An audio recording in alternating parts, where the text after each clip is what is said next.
They tried to silence him. They erased his name. But he rebuilt from nothing. He fought every algorithm. They tried again and failed. Now he's back, stronger. From blackout to spotlight, he's at the White House, at the top of his game. Franchi lives. You are about to enter another dimension, the dimension of truth, unfiltered and uncensored. Welcome to the Raw Feed with Gary Franchi. Welcome to the Raw Feed. I'm Gary Franchi, coming to you live from the heart of America. Unfiltered truth to millions on YouTube. Hit those donation links below.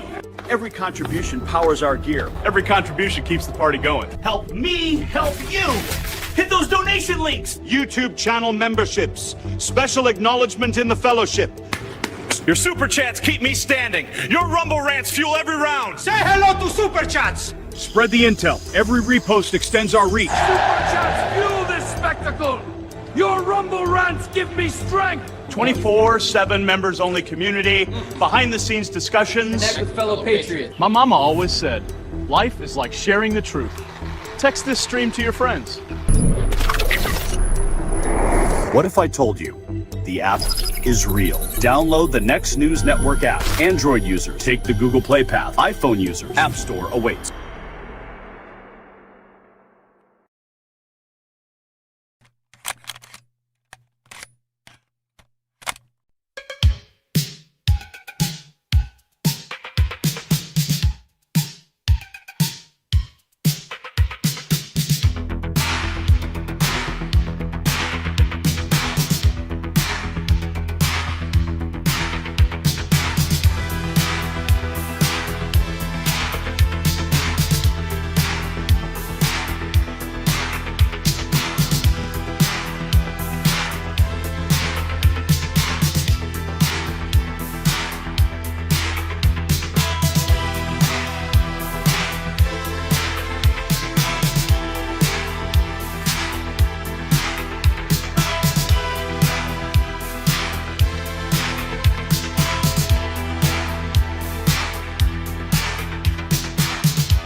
Hey.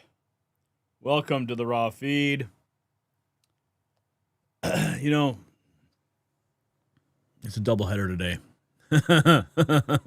What a day it's been. And tomorrow's Angie's birthday. How cool is that? So everyone wish Angie a happy birthday in the chat. She'll be watching. But the mask is finally coming off. And what we're seeing underneath is uglier than anyone imagined. I'm Gary Franchi, and this is the Raw Feed. Tonight, we're witnessing the complete collapse of the leftist narrative as their champions face the very laws they once weaponized against conservatives. While the mainstream media scrambles to cover for their fallen heroes, we're bringing you the unfiltered truth about what's really happening in America under President Trump's restored leadership. Now, before we dive into tonight's explosive stories, let's take a moment for this day in history. On January 30th, 1968, the Tet Offensive began in Vietnam, marking a turning point that would reshape American foreign policy for generations. The coordinated attacks by North Vietnamese forces caught the establishment off guard, much like how Trump's America First agenda continues to blindside the Washington swamp today. History does have a way of repeating itself, and tonight we're seeing another establishment narrative crumble before our eyes. Speaking of crumbling narratives, our first story tonight will leave you speechless. Remember when the Democrats claimed they were the party of religious freedom? Well, that facade just shattered in spectacular fashion when one of their media darlings crossed a line so egregious that even liberal pastors are demanding justice. We'll show you the shocking footage that has churches across America calling for federal intervention and why this could be the beginning of the end for the left's assault on faith communities. Next, we're following the money trail straight to Tim Walz's doorstep. The failed vice presidential candidate thought he could hide behind his progressive rhetoric, but Dr. Oz just delivered a reality check that has Minnesota Democrats running scared. We're talking about billions in taxpayer dollars, systemic fraud, an audit that's about to expose the rot at the heart of blue state governance. This is not just about financial mismanagement. It's about a pattern of corruption that goes deeper than anyone suspected. Then President Trump is making good on his promise to drain the swamp globally. Communist Cuba just found out what America First foreign policy really means. Tonight we'll break down the president's latest executive action that has Havana's dictators panicking and their international enablers scrambling for cover. It's not just tough talk, it's decisive action that could finally liberate the Cuban people from decades of oppression. The establishment said it couldn't be done, but Trump is proving them wrong once again. But the deep state isn't going down without a fight, and their latest target should terrify every American who believes in constitutional governance. We're seeing an unprecedented escalation that involves grand jury subpoenas, criminal threats, and a showdown between the executive branch and one of the most powerful unelected officials in Washington. This battle will determine whether America returns to constitutional order or continues down the path of technocratic tyranny. And finally, while the Democrats create chaos at home, President Trump is projecting strength abroad in a way that has our enemies second-guessing their next moves. We'll show you how the president's strategic positioning is already changing calculations in hostile capitals, and why the same media that mocked his foreign policy approach is now quietly admitting he might be right. Tonight's revelations connect dots the mainstream media refuses to acknowledge.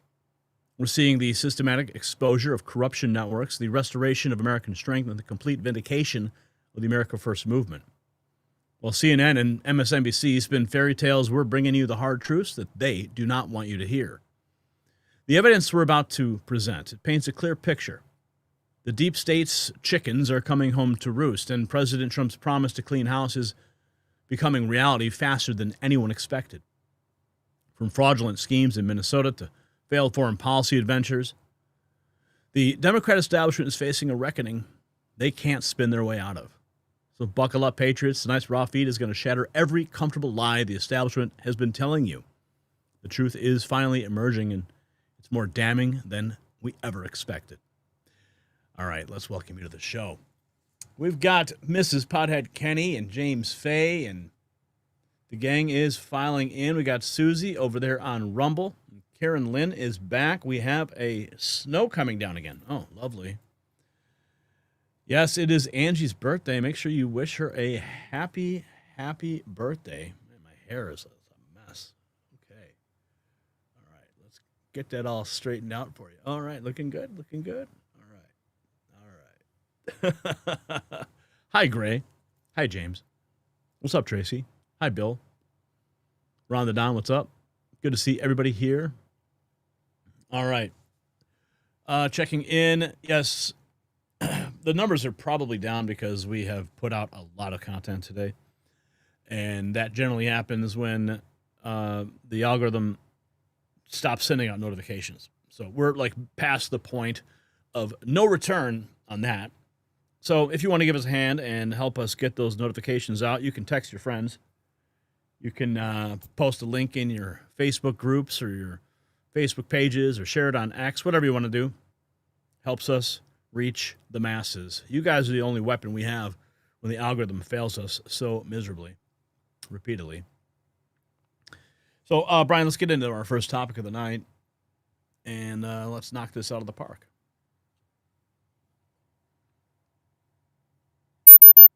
Don Lemon just got caught red-handed violating federal law, and he's facing serious consequences.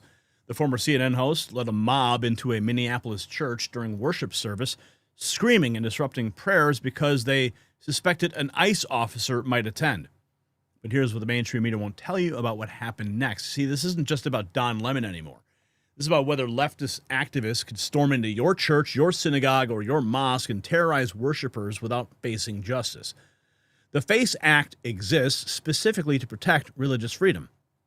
Yet we're watching radical activists trample on the First Amendment with impunity. If they can do this to a Baptist church in Minneapolis, they can do it anywhere. Your place of worship could be next. Attorney General Pam Bondi is reportedly enraged that a Minnesota magistrate judge blocked the federal charges, but she did not give up.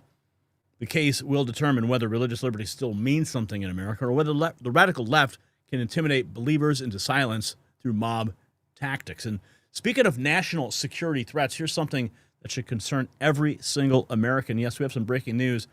On January 5th, 2026, the U.S. Department of Energy announced $2.7 billion in contracts to restore domestic uranium enrichment capabilities. Now, this is not government spending. It's a declaration of intent. Okay? America needs uranium, domestic uranium, and it needs it right now. The U.S. consumes 50 million pounds of uranium annually, yet we're dangerously dependent on foreign suppliers, including Russia and Kazakhstan. That's a national security nightmare. So while Don Lemon disrupts churches, smart Americans are securing their financial future with domestic uranium investments through atomic minerals. They're positioned at the epicenter of America's uranium renaissance.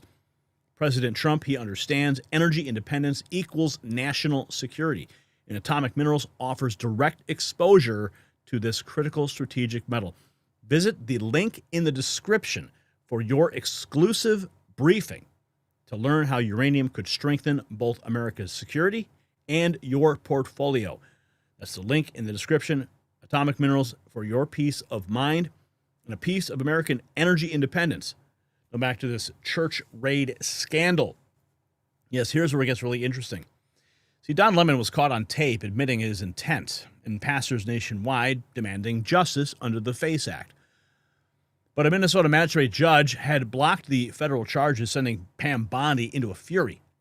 The DOJ did not back down, and now Lemon is facing the consequences for his blatant attack on religious freedom. This is some really shocking video, and we've played this before, but it really shows you the depth and the impact of Don Lemon's actions. In Minneapolis, Minnesota, a group of activists led by Don Lemon stormed a Baptist church by the name of Cities Church during their worship time. They were screaming and chanting, disrupting the singing and the preaching because they suspected an ICE officer may attend the church. This is a violation of what is known as the FACE Act. And not only do we condemn this act, but tonight I want to demand that the Department of Justice investigate what took place in Minneapolis, apprehend those who broke the law, and arrest them accordingly. We must protect religious liberty in this country. As people meet to worship God, they have been given legally the right to enter, to worship, and to leave their place of worship. The Lord Jesus said, "In the world you will have tribulation, but be of good cheer, I have overcome the world." Amen.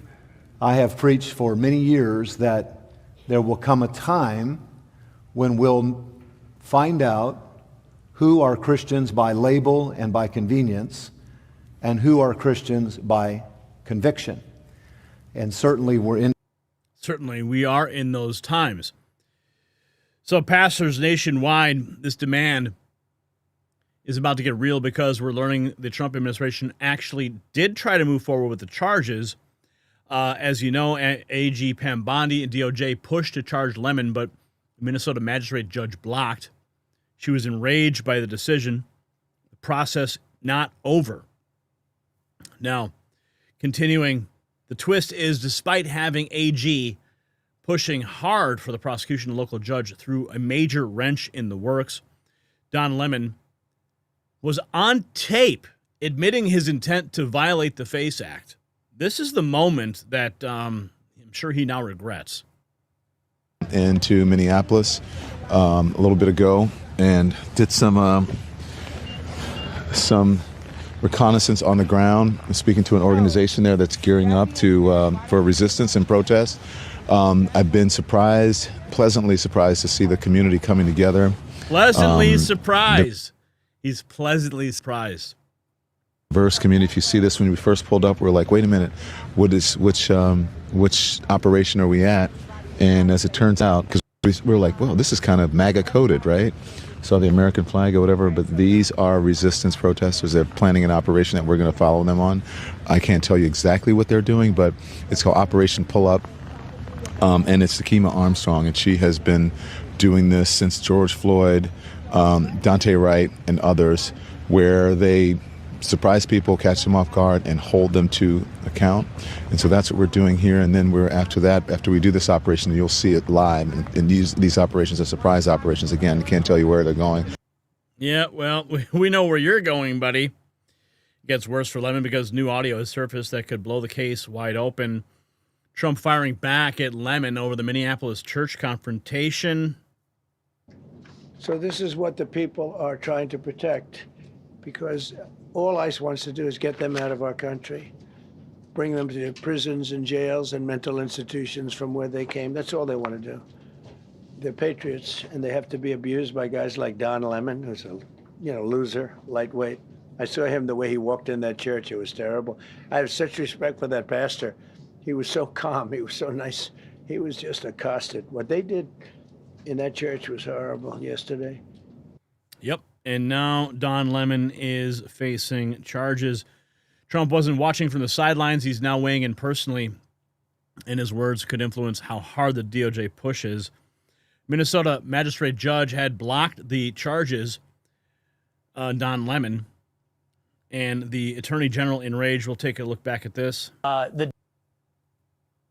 disgraced former CNN host Don Lemon was part of the crowd that went into that church. He's suggesting that his interviews and cell phone video were part of journalism. There has been some suggestions as well that the DOJ would look at his behavior in that incident. He doesn't get a get out of jail free card because he's self-described as a journalist.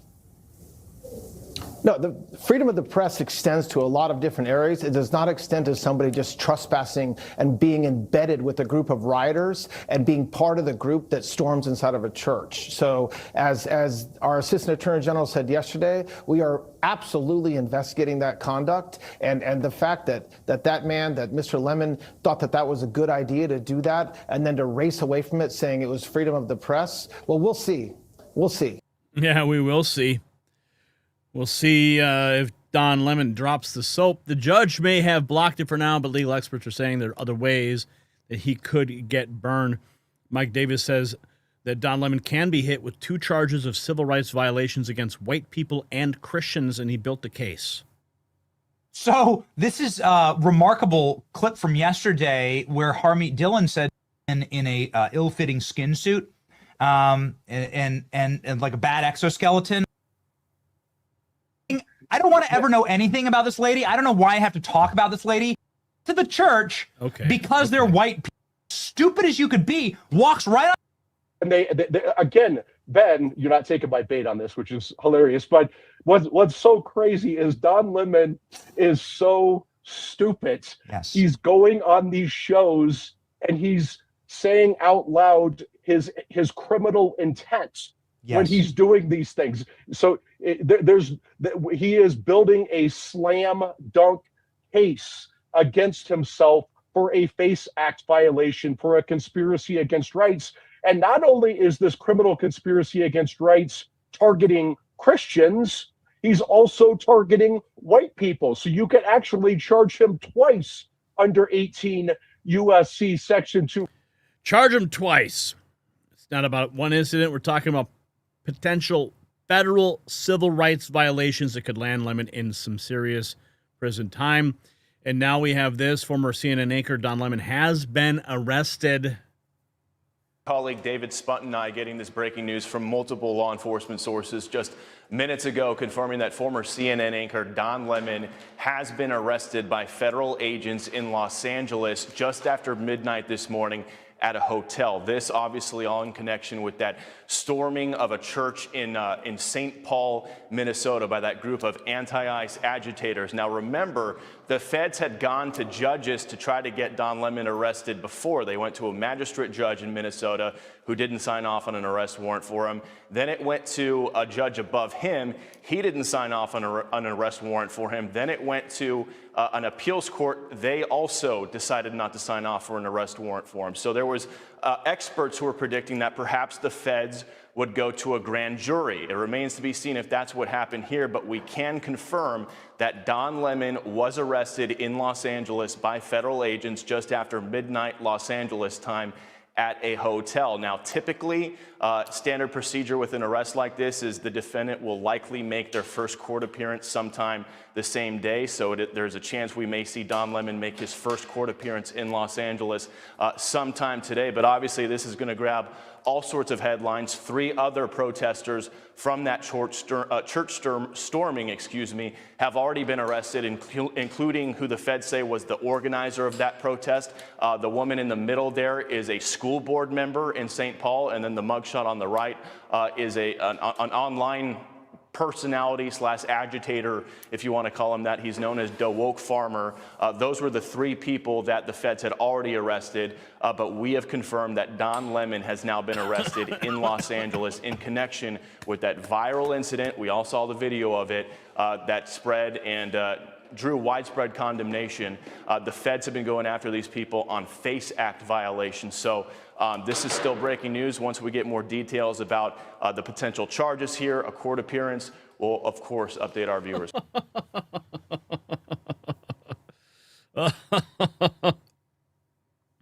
And then it happened. Federal agents made their move, and the story gets even more damaging for Lemon. Yes, he distributed coffee and donuts to anti-ICE protesters who praised him for being out on the front lines. He later said he was just doing journalism when he joined the agitators to storm the church. Is on the front lines right now. Thank you.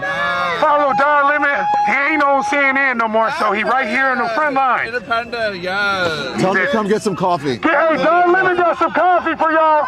And donuts. And donuts. And he ain't talking about police. You want some coffee? He wants some coffee. Aid and comfort to the enemy, folks.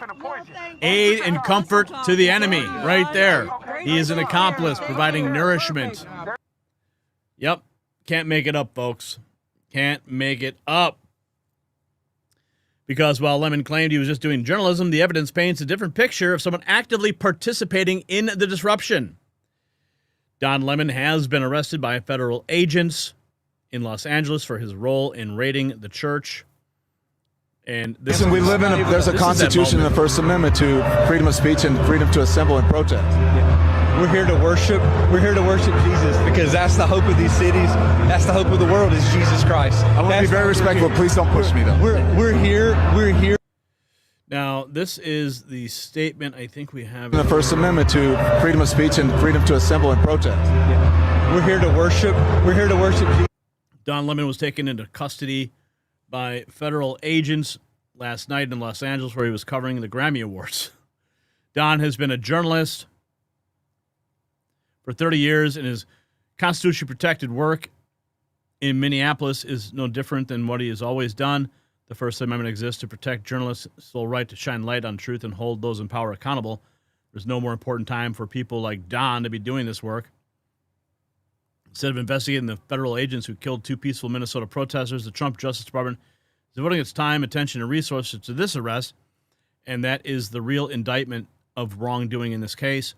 This unprecedented attack on the First Amendment and transparent attempt to distract attention from the many crimes facing this administration will not stand. Don will fight these charges vigorously and thoroughly in the court.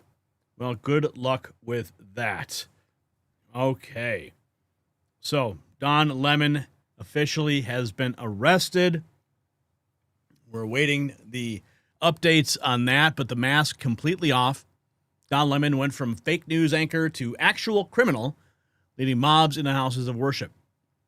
He thought he was above the law, disrupting prayers and terrorizing believers, but justice is now being set. A.G. Bondi did not let this slide, and neither will the American people who value religious liberty. So this case will define religious liberty for generations. Either we stand with our churches and demand justice, or we watch radical leftists destroy the First Amendment one sanctuary at a time. Don Lemon crossed a line that should have never been crossed, and now he must face the consequences. The FACE Act isn't a suggestion, it's called federal law. Will you stand with religious liberty, or let the mob rule? Check out the Next News merch shop and show your support for the stories the mainstream media won't cover. Let me know in the comments if you think Don Lemon should face the full force of federal prosecution.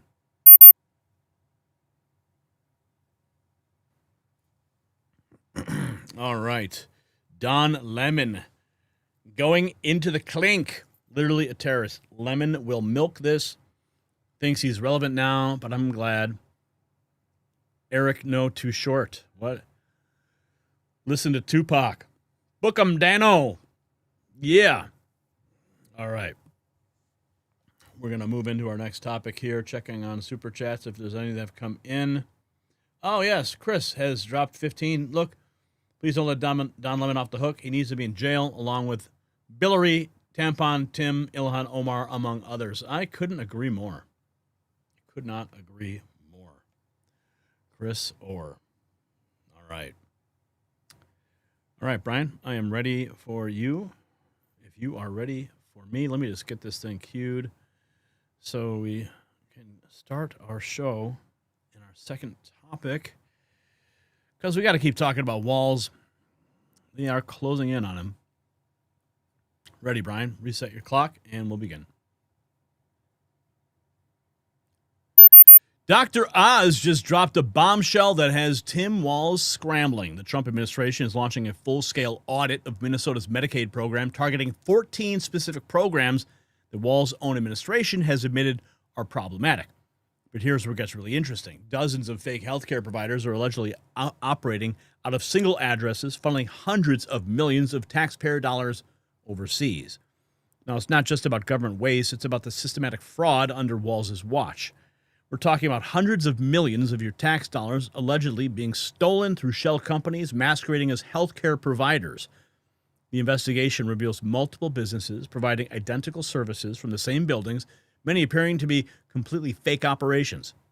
For Minnesota taxpayers, this means their state budget is about to take a massive hit when the federal government claws back fraudulent Medicaid payments. For Democrats nationwide, this exposes the corruption that flourishes under their policies. And for America, it shows what happens when we don't properly oversee government programs. Our money gets shipped overseas while Americans struggle. And speaking of national security threats to our resources, we do have some breaking news. On January 5th, 2026, the U.S. Department of Energy announced $2.7 billion in contracts to restore domestic uranium enrichment capabilities. This is not just government spending, it's a declaration of intent. See, America needs uranium. It needs domestic uranium, and it needs it right now. The U.S. consumes, if you didn't know, about 50 million pounds of uranium annually. But did you know it only produces less than 5% domestically? See, we've been dependent on foreign sources, including Russia, for decades, and that ends now. Atomic Minerals Corporation, what are they doing? They're positioned at the epicenter of this uranium renaissance. You see, they're not another mining company. They're America's uranium security solution with proven deposits and strategic positioning. They are ready to fuel America's energy independence. So while politicians like Walz let taxpayer money disappear overseas, companies like Atomic Minerals are bringing critical resources back home. This is about more than mining. It is about American sovereignty, because real security starts with controlling our own resources, unlike Minnesota's missing Medicaid millions. So before you go, make sure you check out the full briefing that we have prepared for you. They prepared it. It is at the link in the description. Now, let's get back to the investigation here. It shows a reporter after reporter, trying to access these alleged healthcare facilities, only to find locked doors, empty offices, and businesses that exist only on paper. One building alone housed 22 different home healthcare providers, all providing identical services. And when confronted, the few people found on site refused to comment and quickly flee. This is not incompetence. This appears to be organized fraud on an industrial scale. Now, Donald Trump posts a video of Dr. Oz warning Tim Walz that every Medicaid bill is about to get audited. Check this out.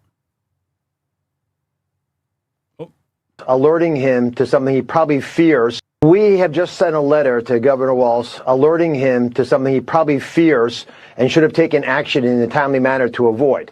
We are auditing all of the Medicaid bills, in particular for the 14 programs that he and his own administration have admitted were problems, and we're going to claw that money back from the Medicaid monies that they'll be getting.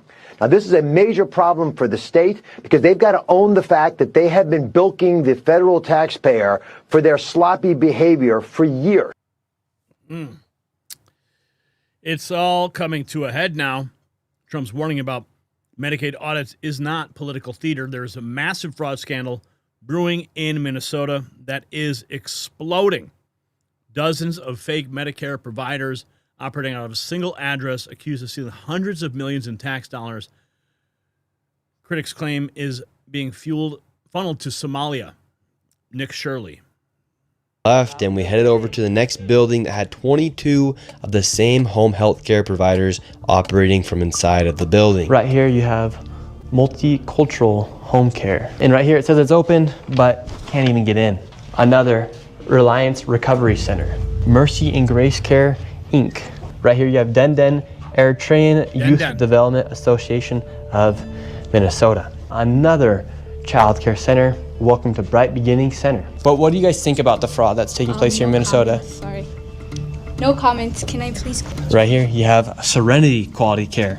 All of these businesses are literally the same type of business, providing the same service in the same building. Another Convenience Home Healthcare Aid Inc. and Child Friendly Space. All these companies get money from the government. Why would you have the same company essentially inside of the same building, door to door? Right here, Queenly Home Health Care. It just does not make sense. If you're trying to operate a business, you'd want to have less competition. But here, they have all of their competition right next door. We're wondering, because we hear there's lots of fraud taking place here in Minnesota, and we're wondering, why is there so many of the same companies inside of this same building? No, I don't know that. What do you think about the fraud that's taking place here in Minnesota? I don't have any idea about that fraud, okay? That's it. What do you think about the news articles and what's being spread on the news about the fraud? Right now, you are doing something wrong. I'm just asking you. No, you about don't the have fraud. to ask me, okay? Don't ask me that question again. Okay. Okay? Who can I speak to? Yeah? Who can I speak to? Okay. As soon as you confront about the fraud, they get angry. When these people have these home healthcare companies, you're seeing them everywhere inside this building. What kind of fraud are they committing? So there's false documentation being submitted to the state of Minnesota for services never provided. They're having forms signed in advance for services that were then never rendered. As far as a year or 2 years in advance, they'll have someone sign these forms at one sitting, and then they just file those with the state of Minnesota, and nobody from the state of Minnesota bothers to check that those services were ever provided. So they're essentially just using people, saying that they had these services provided months or even years ago, then filing the paperwork and then receiving money from the government. Right, and the Somali community is a very closed community, so everybody's in on it, and they don't want to talk, as you can see. And for this building, I'm going to give an estimate of around $30 million for how much fraud is taking place. That is a very low estimate. However, still a lot of money in fraud. And do you think there is fraud taking place here? I don't know. Yeah. Do you have any idea what any of these businesses are doing? I never ask. I never ask. And that's, of course, is the main problem here. It's not about fake providers stealing money. It's about Governor Walz's administration turning a blind eye to hundreds of millions in taxpayer theft. President Trump details his phone call with Tim Walz and Mayor Frey. We had some good talks. I had Jacob Frey, Governor Walz, great calls. What we need is their criminals.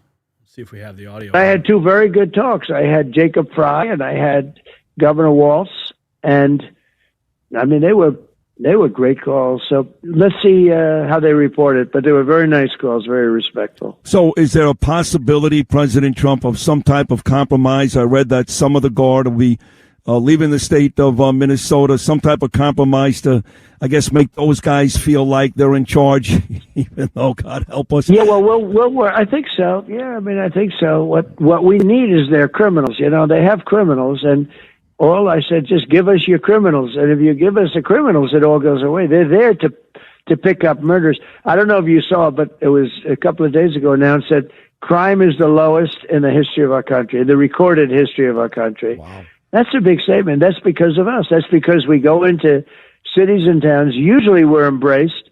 Sometimes we're not. Chicago is like pulling teeth with Pritzker and with the mayor of Chicago, low IQ person. And usually we're embraced, but sometimes we're not. And when we're not, it just makes it harder. I love when he takes digs at Brandon Johnson and Jelly Belly Pritzker. Well, Trump is making diplomatic calls about cooperation. The pressure is mounting on frauds, on Walz as the fraud intensifies. The fraud investigation intensifies. Here we have Tim Walz tells every American to stop looking at the fraud. Fraud thing happens in every state. We had it here. I take responsibility for it. No one in state government had anything to do with it, but people stole from us. You got to stop that. We're working hand in hand with the U.S. Attorney's Office. That's gone now. I don't even know who over there is working on fraud. And we got folks, you come in here, that U.S. attorney sat right here, and I said, there's two people that want to fix this more than anybody in this state, me and you. What do you need from me? Yeah, we need you in prison. Tim Walz says the billions in fraud that rob Minnesota happens in every state. Walz's deflection strategy of claiming it happens everywhere is backfiring as lawmakers demand accountability for Minnesota's specific failures. And we have Rand Paul opposing the $5 billion for refugee assistance programs that's buried in this bill. A lot of news reports about the fraud occurring in Minnesota. I think it makes people mad. It makes me mad. And then I see in the appropriation bills that all the people who are going on television squawking about this are now voting to give another $5 billion to these programs. You can't just say, oh, we'll have better people next time and we're going to send people to Minnesota to clean it up. Yes, we should try to do that.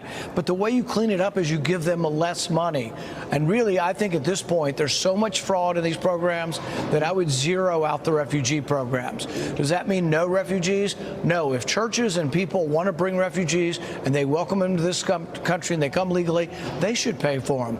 Charity's when you give your own money. It's not charity to bring people in and then have billions of dollars taken from the taxpayer. So I think all refugees that come to this country should not get any welfare. Doesn't mean they can't get assistance.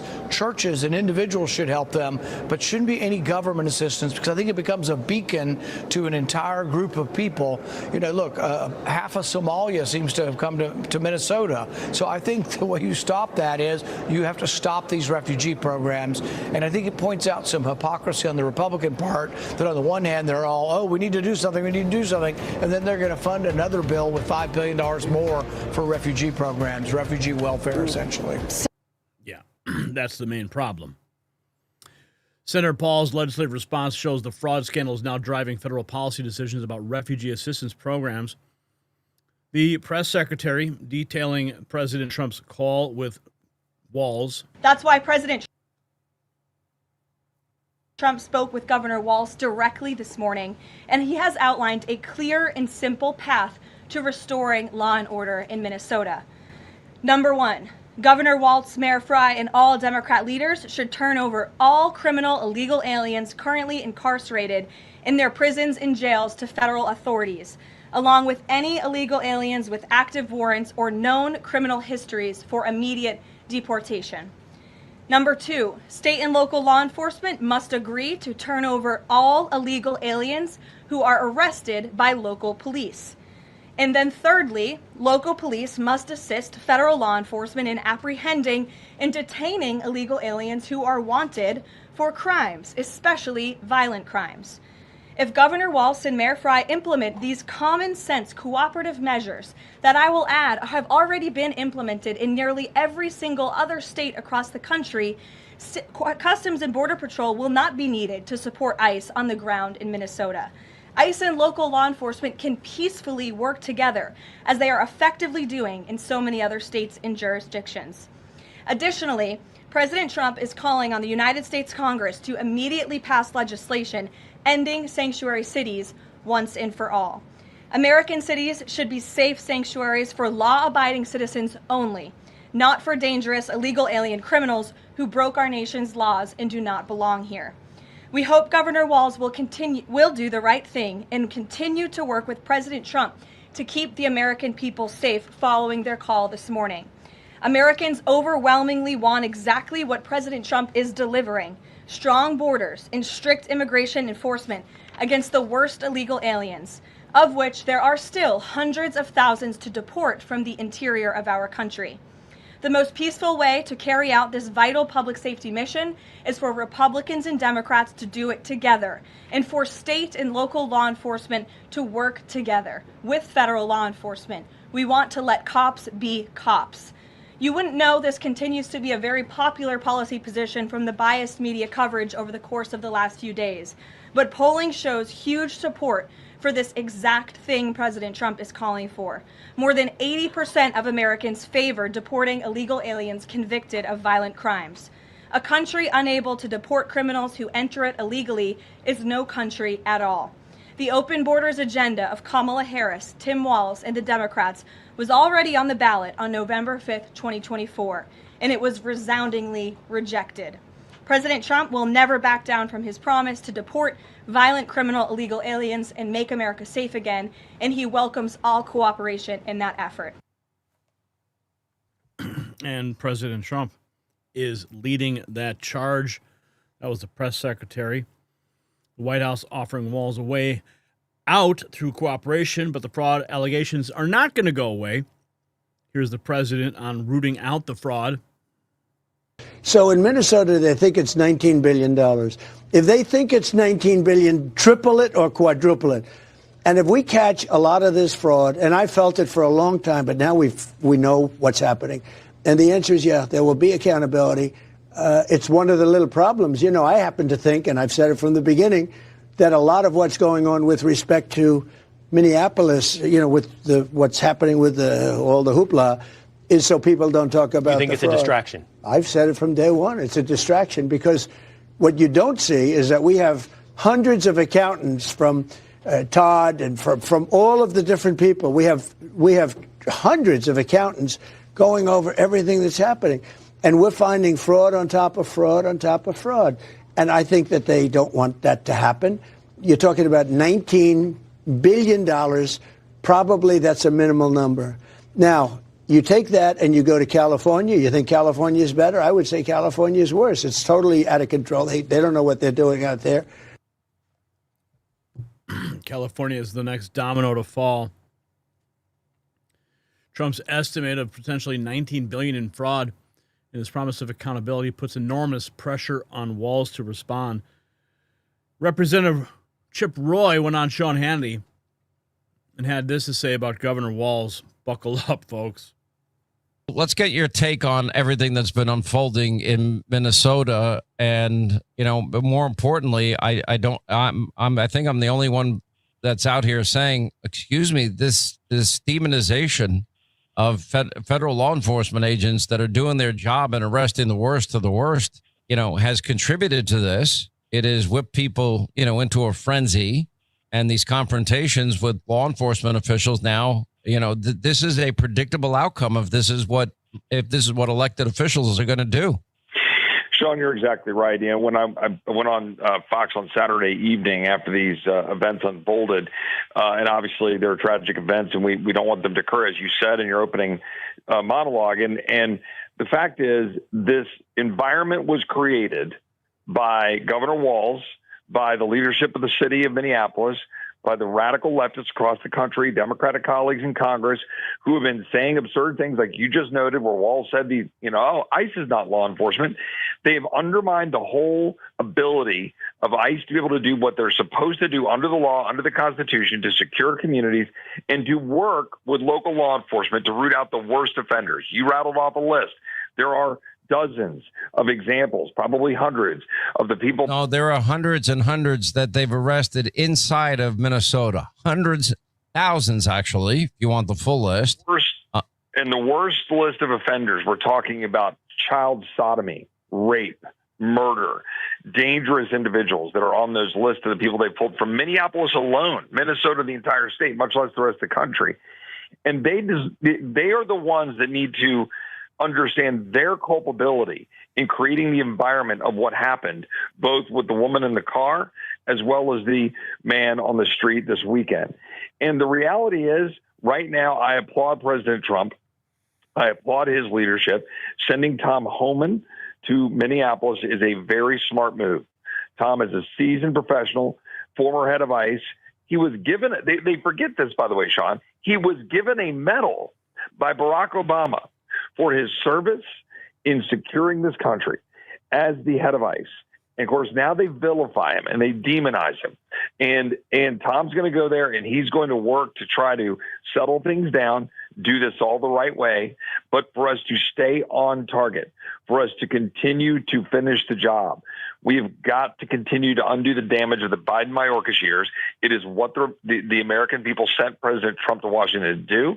We've got to continue to deliver and do it the right way. And we cannot let Democrats defund ICE and defund Homeland Security, which they're threatening to do this coming Friday. We did our job to fund it.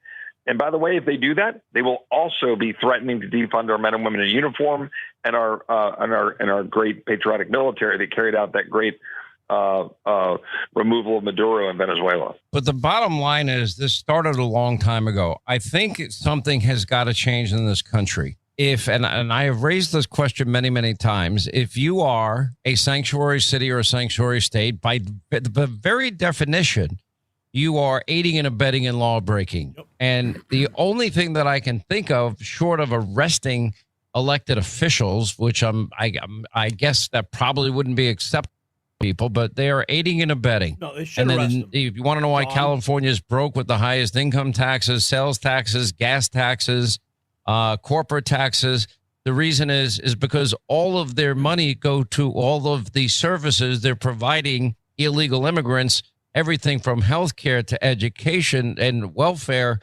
And again, all that money is coming from the hardworking taxpayers of California. And then they have billions and billions of dollars, tens of billions in budget deficits every year, in spite of all those high taxes. Well, that's right, Sean. I mean, there are multiple points to what you're getting at, but the most important of which is these elected leaders that are thwarting our federal law enforcement from doing their job. And look, you and I are both believers in ensuring that our states and the people aren't being interfered with by an overbearing federal government, right? We believe that. But the Constitution says that the federal government has primacy on immigration and dealing with our border enforcement, and therefore ICE, Border Patrol, are supposed to be able to work directly with local law enforcement to enforce the law. Virtually every city in America is working with local law enforcement, at least to a degree. The local law enforcement is working with ICE to carry out and effectuate what we're doing. But a handful of blue jurisdictions, and in particular, notably Minneapolis, are not.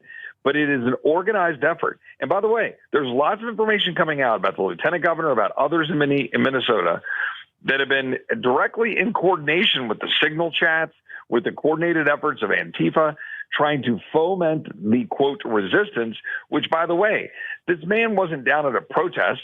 He was down directly interfering with law enforcement carrying out their job to remove a dangerous illegal alien. And that's what's happening across the country. The American people don't want that. They want us to enforce the law. They want us to do it the right way. And these NGOs that are funding it, the flow of all the money through all of these organized efforts, and you and I have talked about that before, it's not just Antifa, it's not just George Soros, it's the whole thing. It's the Wren Collective. It's the entire group of organized dollars flowing through, and federal and state dollars that are going to these sanctuary jurisdictions, which, by the way, the president is right, we should end. All right, quick. Oh, man. Chip Roy nailing it. Congressional Republicans now directly blaming Walz leadership for creating the environment that has enabled this massive fraud. Tim Walz suggests it's all make-believe, though. In this fraud investigation and the reason that they're here, is there anything you think, when you look back, you could have done differently to prevent them from showing up and doing what they're doing here? No, they were coming anyway. It was all make-believe that we'd been at it. Every state had this. And look, I do think there has to be accountability in this. No one in state government was implicated. This happens all over. People did this. We got it caught. We put them in jail or whatever.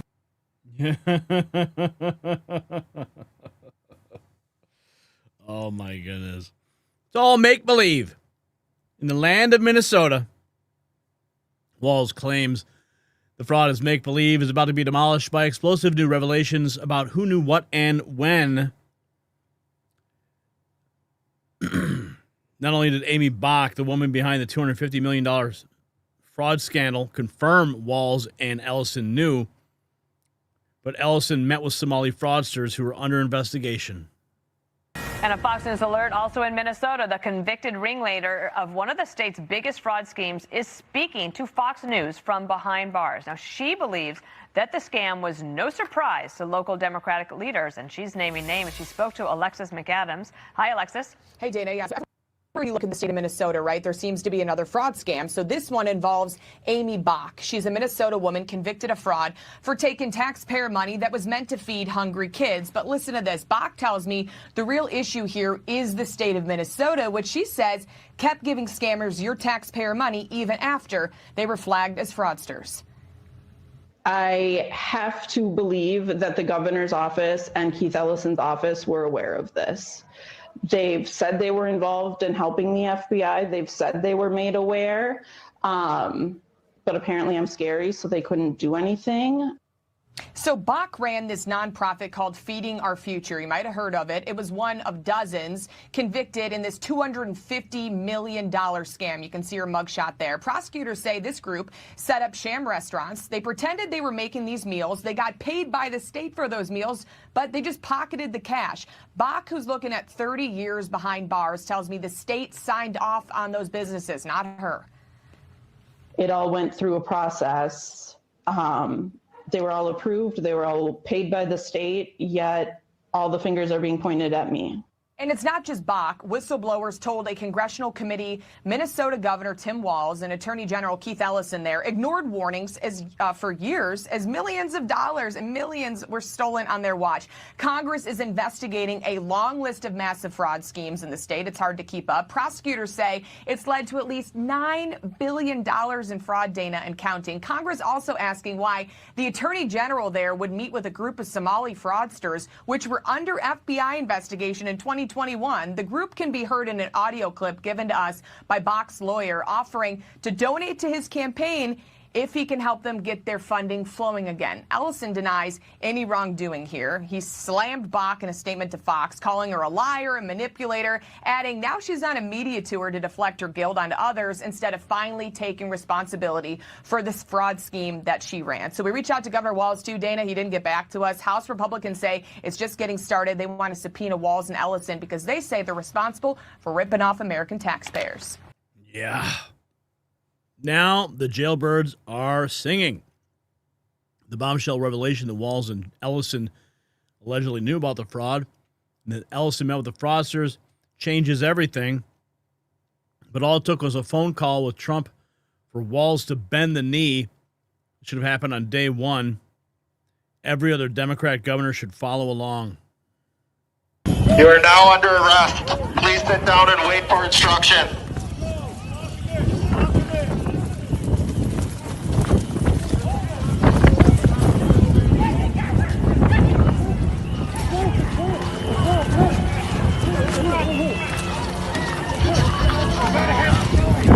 Where's your credentials? I'm at level 12 news. I can't hear you. I'm at level 12 news. BG on the scene. I just pressed. You don't have any press badges? I don't. I can show you. All right, why don't you move out there, okay? Just get out there. Stay outside the line, okay? Coming out. Coming out.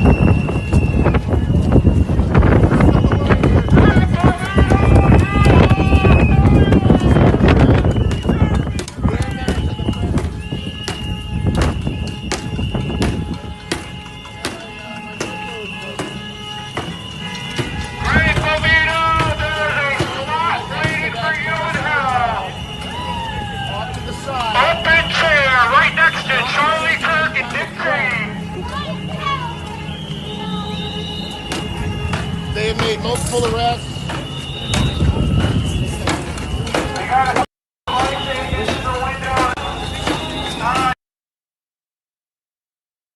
Shameful. But those people are now finally facing law. So here's the kicker. While Walz was busy being Kamala's running mate, his state was hemorrhaging taxpayer money through what appears to be sophisticated fraud schemes. Dr. Oz isn't just auditing bills, he's exposing a system that allowed fake businesses to steal from American taxpayers for years. The federal government is about to claw back those fraudulent payments, leaving Minnesota holding the bag. See, this is what America First governance looks like. Actual accountability instead of endless excuses. While Trump's team hunts down every fraudulent dollar, Walz is probably wondering how much of this will stick to him personally. The evidence is mounting, the audits are coming, and the American people are about to see exactly where their tax dollars have been going under Democrat leadership. Minnesota taxpayers are going to pay twice, once for the original fraud, and again when the feds demand their money back. Do you think Walz should be held personally accountable for this massive fraud under his administration? Let us know in the comments. And while you're there, check out the Next News merch shop for gear that shows you stand with America First policies that actually protect taxpayer dollars.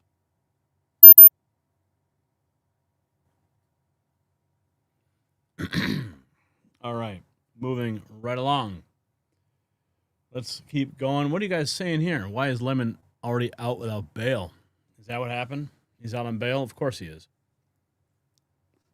Because he's going to pay for it, or he's pay on his signature. And if it's in Los Angeles, you can guarantee the judges there are going to be lenient. Out without bail? Okay, so he got out on a signature. Yeah, that's what happened. It's because the judge is lenient. The judge is probably a fan. That's probably what it is. Come on. All right. Brian, I'm ready to roll into the next topic. If you are.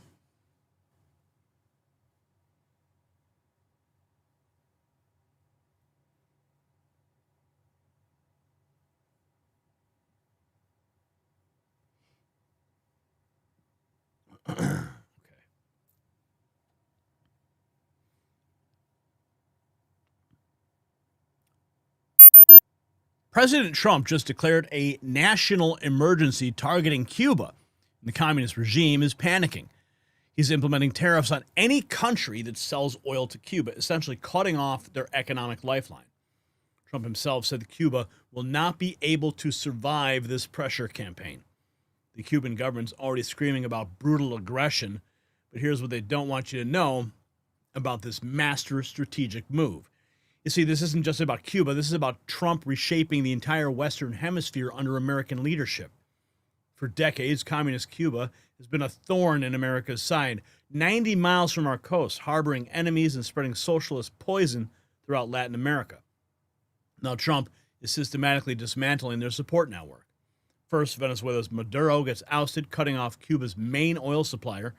Now, any country helping Cuba gets hit with tariffs. This put Mexico in an impossible position. Help Cuba and face economic consequences from their biggest trading partner, or abandon the communist regime. For Cuban Americans who fled that tyranny, this represents justice finally being served, and Trump is delivering on promises previous presidents were just too weak to make. Now, you know what I love about Trump's approach to Cuba? See, he never surrenders to communist pressure. And it reminds me of these incredible Trump never surrender gold sneakers. I've got to show them to you. Here they are. See them? When I first saw these, I knew they turned heads everywhere. They aren't subtle, and they're not supposed to be. Stunning gold finish, red, white, and blue details that pop, never surrender right there on the side, just like Trump's approach to Cuba. When you put these on, you're making a statement about American strength and refusing to back down to tyrants. Whether you're walking through your neighborhood or attending a rally, these sneakers broadcast exactly where you stand. They're conversation starters, patriot identifiers, and honestly, they look incredible with everything. Just like Trump's foreign policy, bold, unapologetic, and unmistakably American. Hit the link in the description. Grab a pair while you can. But here's the brilliant part of Trump's strategy that ABC News buried in their report. He is giving Cuba a way out. Trump specifically warned them to forge a deal with the United States before it's too late.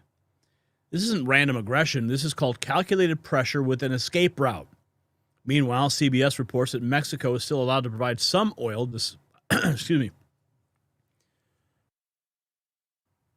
despite Trump's vow, which tells us Trump is using precision rather than a sledgehammer. He's applying exactly the right amount of pressure. Here is ABC News. President Trump is escalating pressure on Iran and Cuba. Trump is declaring a national emergency over Cuba, signing an executive order that imposes tariffs on any country that sells oil to Cuba. Now, I asked the president last night if he's trying to choke off the Cuban economy. The president said he's not, but it looks like Cuba, quote, will not be able to survive. Cuba's government is calling this a brutal act of aggression against Cuba and its people. Now, all of this coming just weeks after the U.S. ousted Venezuelan President Nicolas Maduro, and Trump has been warning since then that without Venezuelan oil, Cuba will fall. And with this latest move, George, this now puts pressure on Mexico, which has been an energy lifeline for Cuba. And Selena, military assets moving to a place near Iran.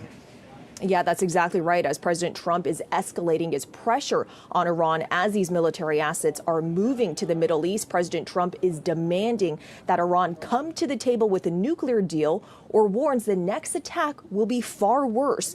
Even though President Trump has claimed that Iran's nuclear program was obliterated by U.S. strikes last summer, U.S. officials tell me that President Trump wants to ensure that Iran cannot rebuild. He's pushing for Tehran to remove all enriched uranium and cap its long-range missile stockpile. And George, President Trump's special envoy, tells me that President Trump wants to solve this diplomatically, but only if possible. Only if possible. ABC sets the stage, showing Trump's escalation against both Iran and Cuba. But wait until you see how the pressure campaign is already creating cracks in the system. U.S. is allowing Mexico to provide oil to Cuba despite Trump's vow to cut off the supply. CBS reveals the first contradiction. Mexico still supplying oil despite Trump's threat, which makes his next ultimatum even more critical. Trump has warned that Cuba should forge a deal with the U.S. before it's too late. Cuba not in talks with the U.S. following Trump's threat. That's what the Cuban leader is saying, according to Epoch Times. They show that Trump's diplomatic warning, but we're about to hear him declare diplomacy time is not over. At the Melania premiere, President Trump says communist Cuba is likely to fall soon after his emergency executive order. Watch this. Cuba? I don't know. The word choke off is awfully tough. Cuba is a failing nation, and you have to feel badly for Cuba. They've treated people very badly. We have a lot of Cuban Americans who really were treated very badly, and they'd probably like to go back. And no, I'm not trying to, but it looks like it's something that's just not going to be able to survive. I think Cuba will not be able to survive. What's your opinion about the UK getting involved with China? Thank you for your note very much. Thank you. As you were thinking about Fed share. Cuba will not be able to survive what's coming. The breaking news reveals Trump's bold prediction Cuba will fall soon, but wait to hear Congressman confirm the strategy could work without firing a shot. Tim Burchett confirms The Cuban regime might fall without President Trump firing off a single shot because of his geopolitical prowess. Here's Tim Burchett. Watch this. Hey everybody, Tim Burchett at the airport, going to head to D.C. Hey, saw where President Trump was putting pressure on Cuba by shutting down Venezuelan oil. Now what he's done is, it's really a masterful move. He's cutting off oil. You know, China was there, and there was no mistaking that timing. They're clearly going to make a move on Taiwan, and they need that oil. Russia needs that oil. And Trump took it over and seized it, and I guess embargoed it, I guess is what they say. But something else that he did was he stopped Cuba from getting it. Now Cuba, of course, 90 miles off the coast of Miami, communist-owned run, used to cost Russia $1 million a day to keep them afloat, alive, and now, of course, they're bogged down in Ukraine. But by Trump seizing that oil and stopping the flow to Venezuela for the first time, realistically, in my life, we have a chance of making a change in Cuba. The Castros are murdering thugs, Fidel and his brother now, and whoever else. And it's just got to end at some point. When I was younger, I thought all our blustering talk was, we're gonna end Cuba, end the communist reign there, and it never happened. But this is a clear and decent shot we have. If anybody can pull it off, it's Trump. He understands. The most powerful thing we have is our military, but the second most is our economic power. And that's what Trump's going to use, and he'll do it without firing a shot. So I support this move. I hope we can end the communist reign on Cuba. Those people have been imprisoned, and you know, that's why they're always trying to escape, get to Miami.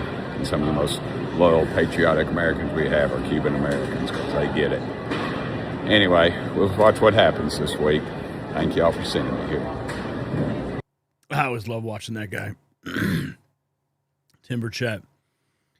Another Republican insider just validated Trump's geopolitical chess move, but there is a darker side to the story involving violence against federal agents. Vehicle rammings against ICE are up in San Antonio. Criminal illegal alien Robin Argote Brooks of Cuba attempted to plow through our officers with their vehicles. Now underway for an illegal Honduran migrant accused of ramming several ICE vehicles and injuring 2 agents last month in Texas. Brooke Taylor's got that story. She's in Dallas. And Brooke, what do you have? Good morning.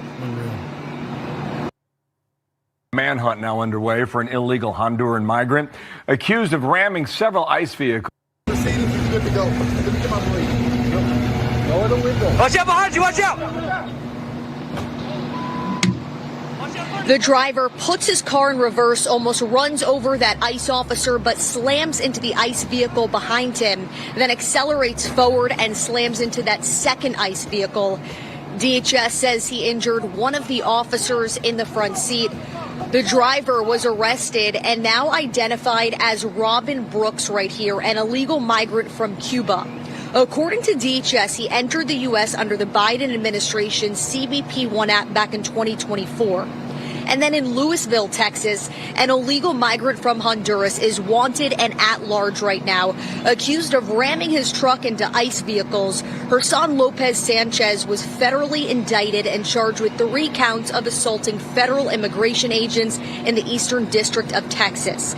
This is a look at one of the damaged ICE vehicles. Back in December, federal officials say that ICE officers in Dallas tried to pull him over after running his plates and seeing that he's an illegal migrant. Well, officials say he led them on a chase and rammed his truck into the ICE vehicle that was trying to block him before he ran away.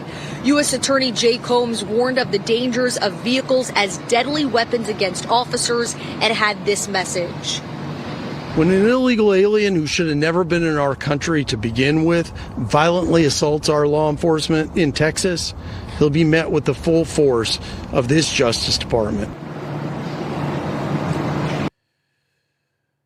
So ICE data shows Cuban nationals are among those attacking federal officers. Perfect timing as Trump ramps up pressure on their homeland regime. Look at Lindsey Graham. He looks like a little boy at Christmas, is Kim.com. He can't hide his neocon orgasm when he hears Trump about Cuba. When he looks at the other guy, he's thinking, see, I told you I'd get him to do it. I told you. One of the things that is happening, and I think you see it all the time, Howard, you've seen it, that Cuba is ready to fall. You know? Yes. Cuba looks like it's ready to fall. I don't know if they can hold out. But Cuba now has no income. They got all of their income from Venezuela, from the Venezuelan oil. They're not getting any of it. And Cuba literally is ready to fall. And you have a lot of great Cuban Americans that are going to be very happy about this. Marco Rubio. Lindsey Graham cannot contain himself. Kim.com exposes the neocon excitement behind Trump's Cuba move, but wait until you see how this connects to the bigger conspiracy. Big time code 4330, but who is behind the criminal entity?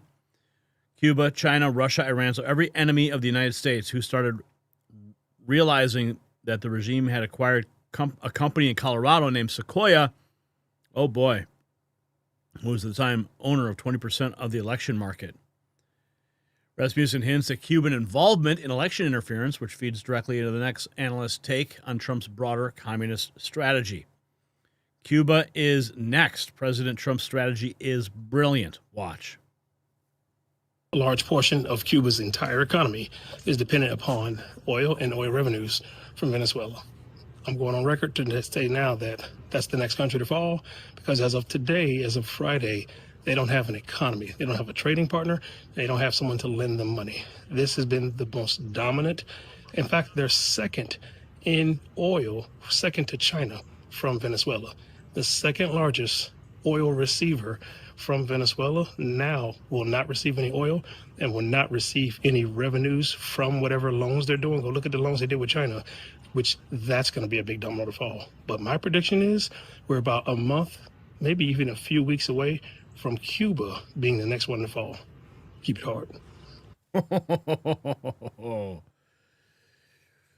So, Don Keith reveals that Trump's master plan to starve communist countries of energy, and now you're about to see how Cuban Americans are celebrating this approach. And we have Representative Carlos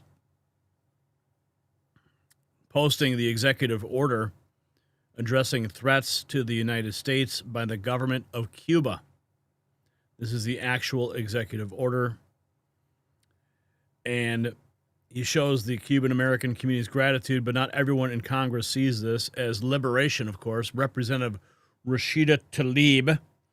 This executive order will kill countless innocent Cubans. I'm horrified by the Trump administration's attempt to strangle an entire people. Homes and schools and hospitals without power. Children without food or medicine. Cuba poses no threat. This is pure cruelty. And then she was quote tweeting Dropsite News.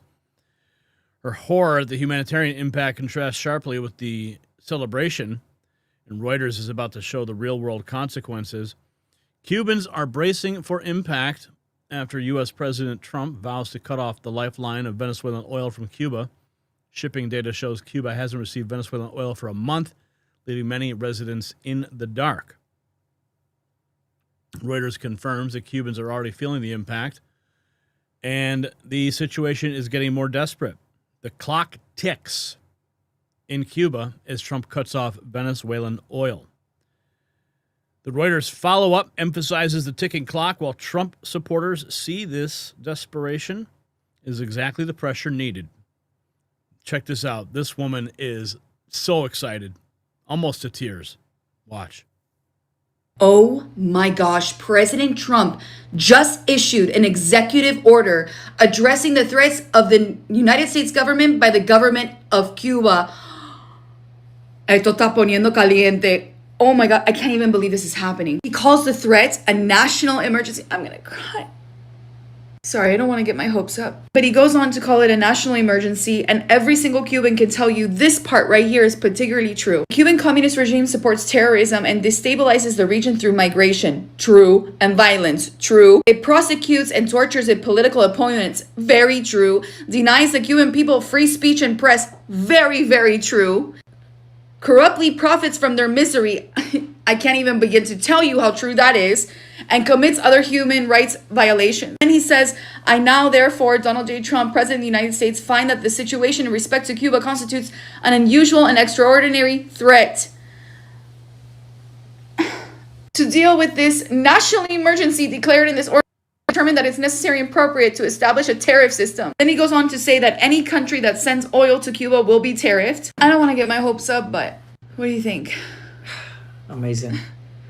I just wanted the people speak friendly and free, like they don't have feeling that fear anymore, and that's good.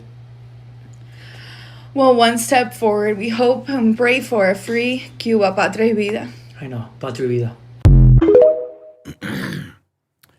A free Cuba. Trump supporters are celebrating what they see as liberation, but let's get the official White House position. This was just published. Yesterday, President Trump signed an executive order declaring a national emergency, establishing a process to impose tariffs on goods from countries that sell or otherwise provide oil to Cuba. The White House makes it official with the emergency declaration, and Trump's personal ultimatum to Cuba is even more direct. President Trump posting this on Truth Social. Cuba lived for many years on large amounts of oil and money from Venezuela. In return, Cuba provided security services for the last two Venezuelan dictators, but not anymore. Most of those Cubans are dead from last week's USA attack, and Venezuela doesn't need protection anymore from the thugs and extortionists who held them hostage for so many years. Venezuela now has the United States of America, the most powerful military in the world by far, to protect them. And protect them we will. There will be no more oil or money going to Cuba. Zero. I strongly suggest they make a deal before it's too late. Thank you for your attention to this matter. No more oil. Trump's ultimatum before it's too late is resonating internationally, with observers calling this a historic moment. Here's another one in another language. International observers calling it historic as Trump predicts Cuba's imminent failure, while political analysts see major electoral implications. Here's President Trump. More. Well, we're going to see what happens with Cuba. I don't know, anybody interested in Cuba in this room? Not too many people. This is not a Cuba room, but that's all right. There are plenty of them around, especially in Miami. And Cuba will be failing pretty soon. Cuba is really a nation that's very close to failing.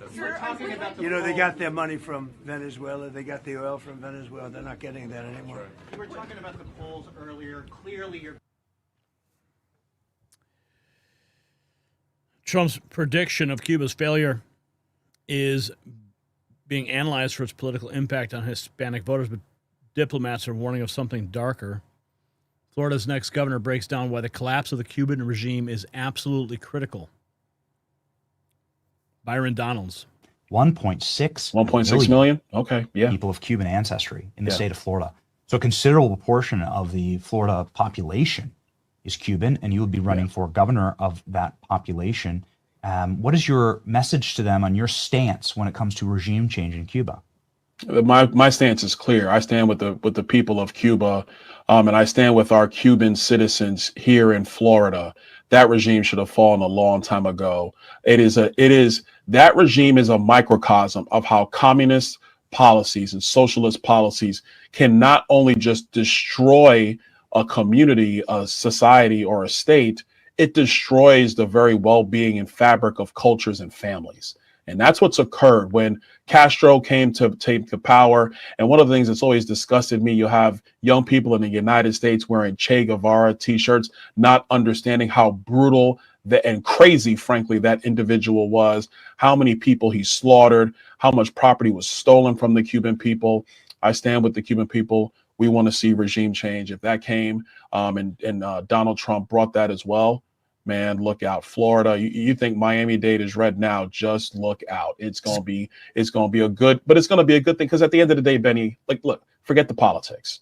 This is about people living to be free, being able to keep their money, keep their assets, pass it on to their families, live in harmony and peace, and not have a government that is outside its powers persecuting you just because you have a different point of view or because you won't bend the knee to their dictates. That's what everybody wants, whether you're Cuban, American, or anybody else.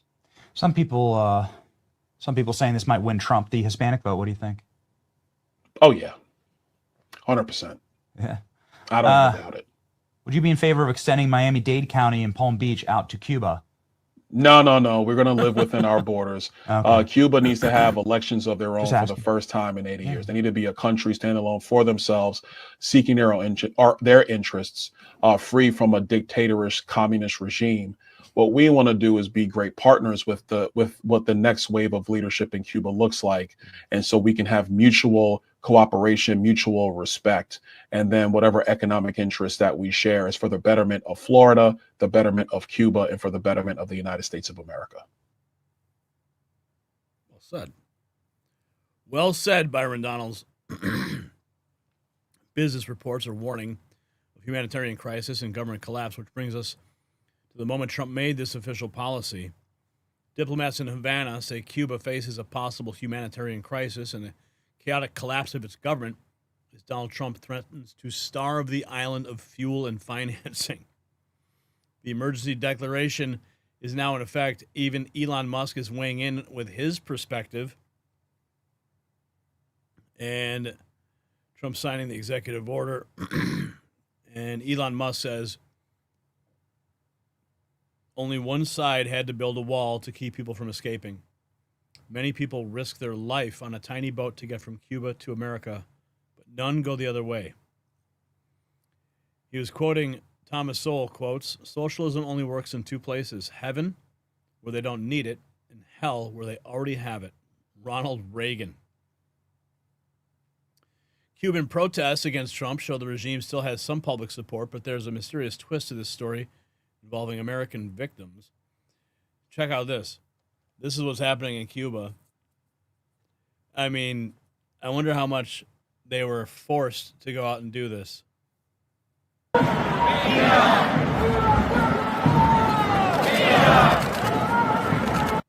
Yeah. Looks like another staged protest to me. And of course, we have the Havana Syndrome device adds an espionage element to Trump's Cuba crackdown. The mystery goes deeper than we thought. Device that may be tied to the Havana Syndrome obtained by the U.S. government. Diving a little deeper into this. This is CBS News. U.S. government quietly acquired a device in late 24 that officials believe may be connected to the debilitating condition known as Havana Syndrome, which more than 1,500 American officials have reported experiencing since 2016.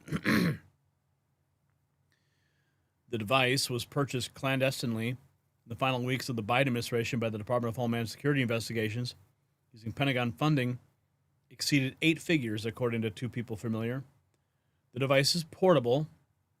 It is backpack size. It contains components of Russian origin. 3 of the people said the Pentagon has been testing the device, which emits pulse radio frequency energy, for more than a year, but did not offer details on the nature of the tests. They said the department's investigations believe it may be capable of reproducing the effects described by victims of Havana Syndrome, a term derived from the cases first reported by U.S. diplomats and intelligence officers in Havana, Cuba in 2016. U.S. officials briefed some of the findings last year. So now that's a whole nother layer to this thing. Newsmax also reveals more. Havana Syndrome victims are coming forward as the device mystery has an unexpected Biden administration angle. New accounts from Americans who say they were stricken by Havana Syndrome are resurfacing after reports that the U.S. government covertly acquired and tested a device believed by some to be linked to the illness. Axios goes on to explain the mystery, but The Hill is about to reveal Biden's Pentagon secret role.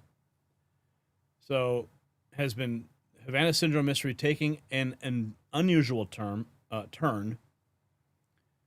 And here is The Hill.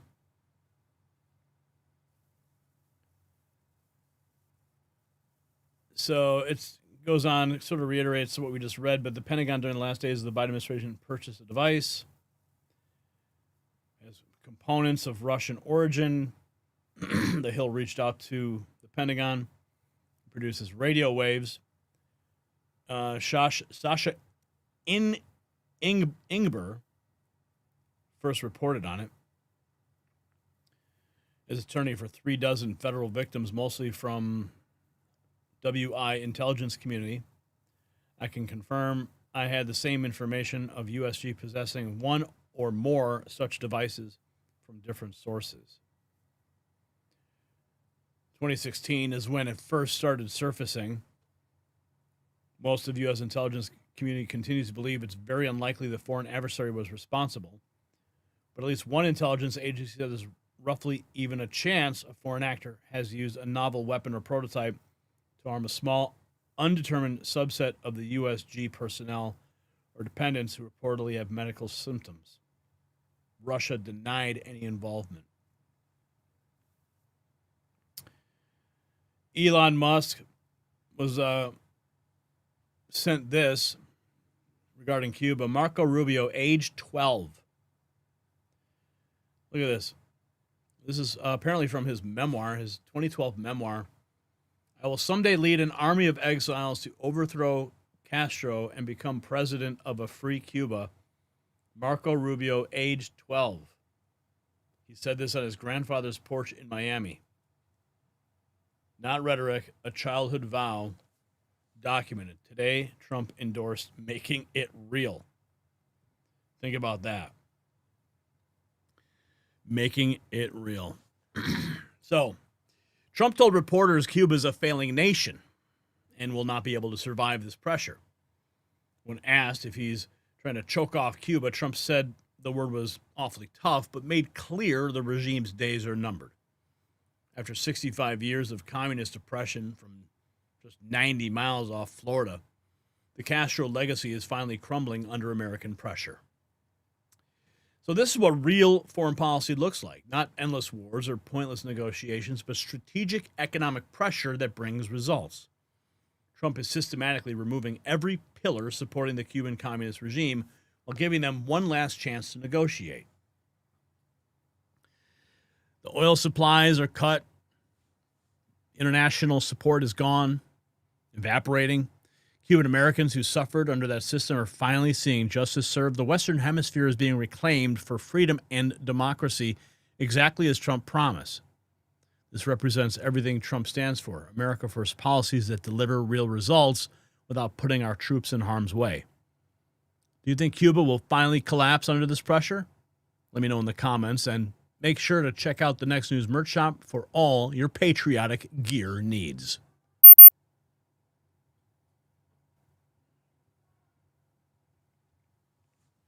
All right.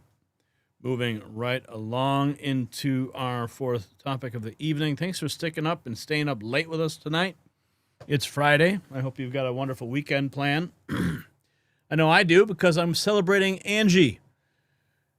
That is what matters, family. So we will be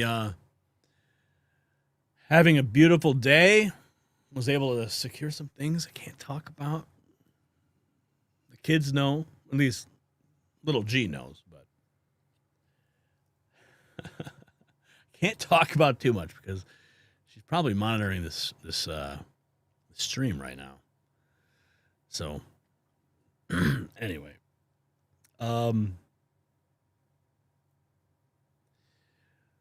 let's see. I want to get to. All right. Okay, Brian, I'm ready when you are.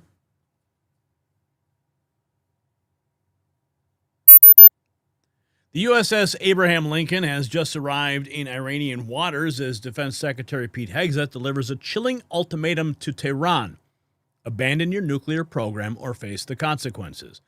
While Trump projects American strength abroad, his administration is simultaneously exposing a massive fraud scandal right here at home that could implicate a sitting congresswoman. The pieces of a much larger puzzle are starting to come together. So this isn't just about foreign policy posturing. This is about Trump fundamentally reshaping position on the world stage while cleaning house domestically. When a nuclear carrier group parks outside Iran's territorial waters, every regime from Beijing to Moscow takes notice. They're watching to see if America under Trump will actually follow through on its threats. Meanwhile, the fraud investigation in Minnesota reveals how deep the corruption runs in Democrat-controlled states, billions stolen from taxpayers while politicians get rich. If Trump can prove this connection, it doesn't just take down individual politicians, it exposes the entire system of how Democrats have been enriching themselves while Americans suffer.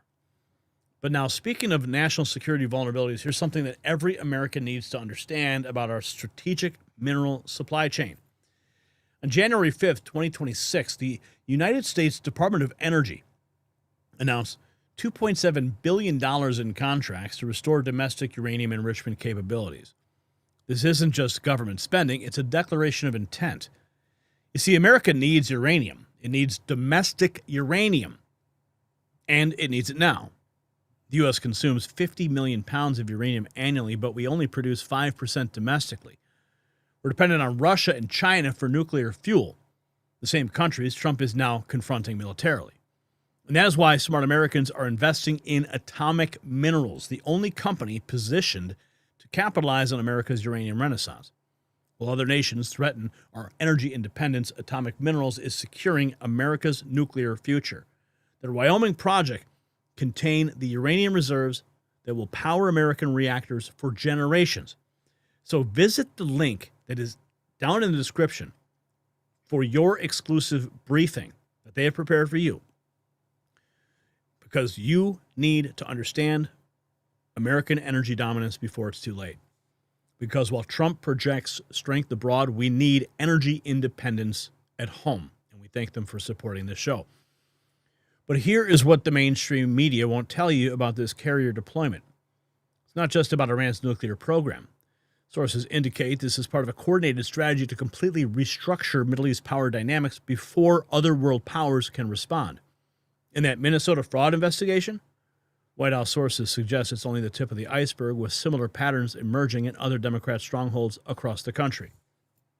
So let's check in with the press secretary, because she is connecting it directly to Ilhan Omar. President is referring to is the fact that you have Governor Walz and again the mayor who have been encouraging these left-wing agitators to come out and to harass and to dox and to threaten ICE and to make this conversation about and smear lies about federal law enforcement who again are just trying to do their jobs in an attempt to distract from the widespread massive fraud that has taken place in their state.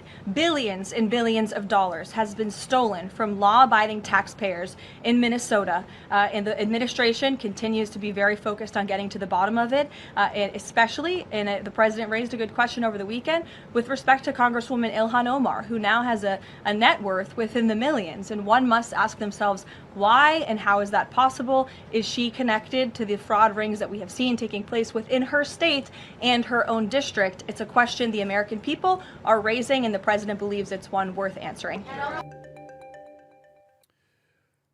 So this right here, while domestic politics swirl at home, news from the Middle East demands immediate attention as military assets move into position.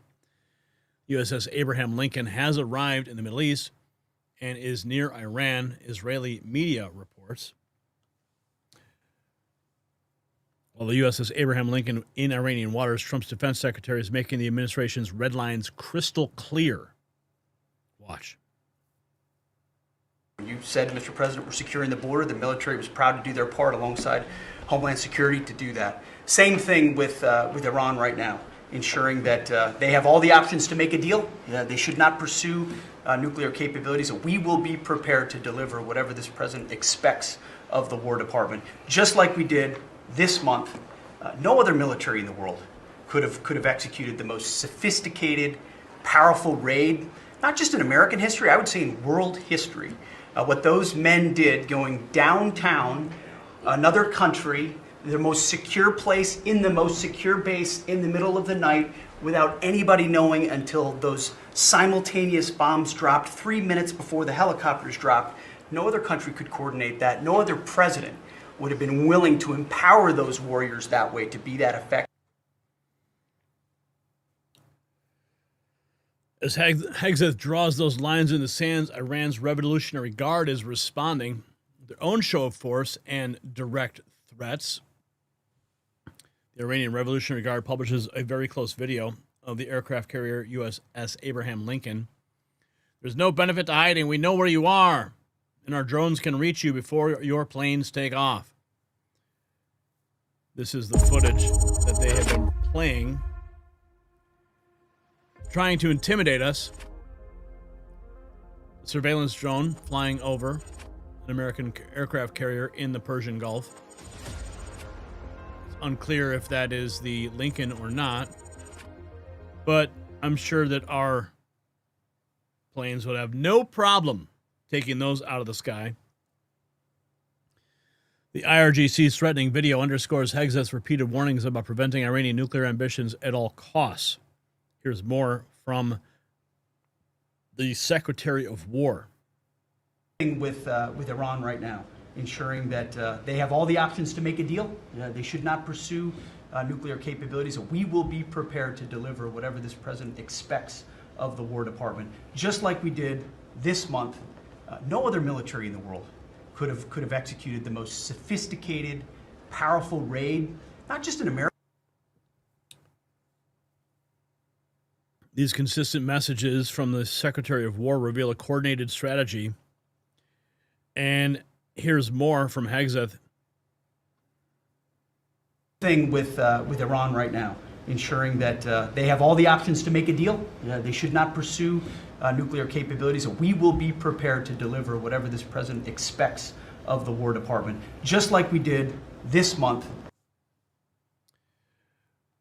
And continuing, behind the diplomatic language lies a stark military reality that's reshaping America's reputation on the world stage.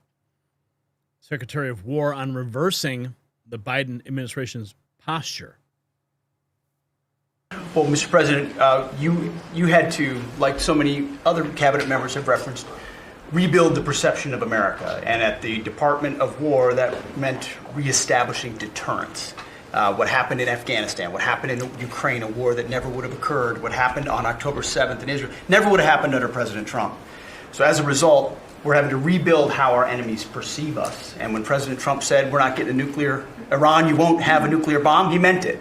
And we sent those B-2s halfway around the world, and they never noticed. When he said, we're not going to tolerate trafficking drugs anymore in our hemisphere, we treat them like the Al-Qaeda of the Western Hemisphere, he meant it, and we're executing that. When you said, Mr. President, we're securing the border, the military was proud to do their part alongside Homeland Security to do that. Same thing with Iran right now, ensuring that they have all the options to make a deal. They should not pursue nuclear capabilities. We will be prepared to deliver whatever this president expects of the War Department, just like we did this month. No other military in the world could have executed the most sophisticated, powerful raid, not just in American history, I would say in world history. What those men did going downtown, another country, the most secure place in the most secure base in the middle of the night without anybody knowing until those simultaneous bombs dropped 3 minutes before the helicopters dropped. No other country could coordinate that. No other president would have been willing to empower those warriors that way to be that effective. And that sends a message to every capital around the world that when President Trump speaks, he means business, and we are reestablishing deterrence at the War Department, Mr. President. Thank you. Great job you're doing. Continuing here, we have this rebuilding of American strength directly influencing Trump's recent decision-making on potential strikes. Reporter asked, did Arab and Israeli officials convince you not to strike Iran? Did Arab and Israeli officials convince you to not strike Iran? Nobody convinced me. I convinced myself. You had yesterday scheduled over 800 hangings. They didn't hang anyone. They canceled the hangings. That had a big impact. While Trump shows restraint on military action, his Treasury Secretary is launching a different kind of warfare through economic pressure. The United States stands firmly behind the Iranian people in their call for freedom and justice at the direction of President Trump. The Treasury Department is sanctioning key Iranian leaders involved in the brutal crackdown against the Iranian people. My message today is to the Iranian leadership on behalf of the people of Iran who cannot speak for themselves. Last March, we predicted that President Trump's maximum pressure campaign against the Iranian regime would accelerate an economic collapse. Since then, our sanctions efforts have been effective in slashing oil exports and cutting revenue. The currency and living conditions are in freefall. The early warning signs are already flashing in the Iranian economy. The regime continues to egregiously mismanage its economic resources with additional subsidies and price controls. The central bank is broke and printing money. Hyperinflation is next. Rather than building a prosperous Iran, the regime has chosen to squander what remains of the nation's oil revenues on nuclear weapons development, missiles, and terrorist proxies around the world. Civilians are rightly protesting mismanagement and economic collapse. President Trump stands with the people of Iran and has ordered Treasury to sanction members of the regime. Iran's leaders have brutally responded to peaceful demonstrations with violence, from mass shootings in the street to attacks on wounded victims in hospitals. Today's sanctions target 18 individuals and entities that the regime uses to evade sanctions on Iranian oil and divert proceeds from its energy sales away from the rightful owners, the Iranian people. Tehran's natural resources belong to its people and not its brutal dictators. Treasury will continue to target Iranian networks and corrupt elites that enrich themselves at the expense of average Iranians. This includes the regime's attempts to exploit digital assets to evade sanctions and finance cybercriminal operations. Additionally, President Trump has announced a 25% tariff on countries that continue to do business with Iran. Our message to the Iranian people is clear. Your demands are legitimate. You are protesting for a noble cause, and the United States supports you and your efforts to peacefully oppose the regime's mismanagement and brutality. Our message to the Iranian leaders is also clear. U.S. Treasury knows that like rats on a sinking ship, you are frantically wiring funds stolen from Iranian families to banks and financial institutions around the world. Rest assured, we will track them and you, but there's still time if you choose to join us. As President Trump has said, stop the violence and stand with the people of Iran. Treasury Secretary making it clear as the administration applies maximum pressure through sanctions, critics argue Democrats are being forced into defending America's enemies. Trump derangement syndrome has caused Democrats to defend Iran. Oh boy, this is the Steve Hilton show. It is interesting to me how, just broadly, Donald Trump sends people into crazy positions, because he's now so strongly associating himself with the protesters and saying that there'll be a price to be paid if they're hurt. So suddenly, in classic fashion, we must be against it because Trump's for it. On the Greenland issue, right? Suddenly, you've got all these people on the left who are basically now coming out in favor of white colonialism. Denmark colonizing Greenland. And no, we're for the colonialists. I had a listener who put it so beautifully. I've referenced him probably like 8 times now. He called into the program, to the Morning Answer last week, and he said the one thing that's been amazing to watch about Trump is how he has put people who are liberal and on the left on the razor's edge, basically scrambling to defend, for instance, Nicolas Maduro, right? That was the story last week. You had the Biden administration come out and say, well, Trump would never be tough on Maduro because he admires dictators, right? Well, then when Trump goes in and arrests Maduro for the crimes that we believe he's committed, well, now poor Maduro. I mean, you really do have people who are playing moral shape-shifting, I think, because they have such a bad case of Trump derangement syndrome. Oh my goodness. You can't make this stuff up, man. Caroline Levitt, the unstoppable USS Abraham Lincoln just rolled into the Arabian Sea, fully armed to the teeth and primed to unleash hell. Do you back the US, UK helping?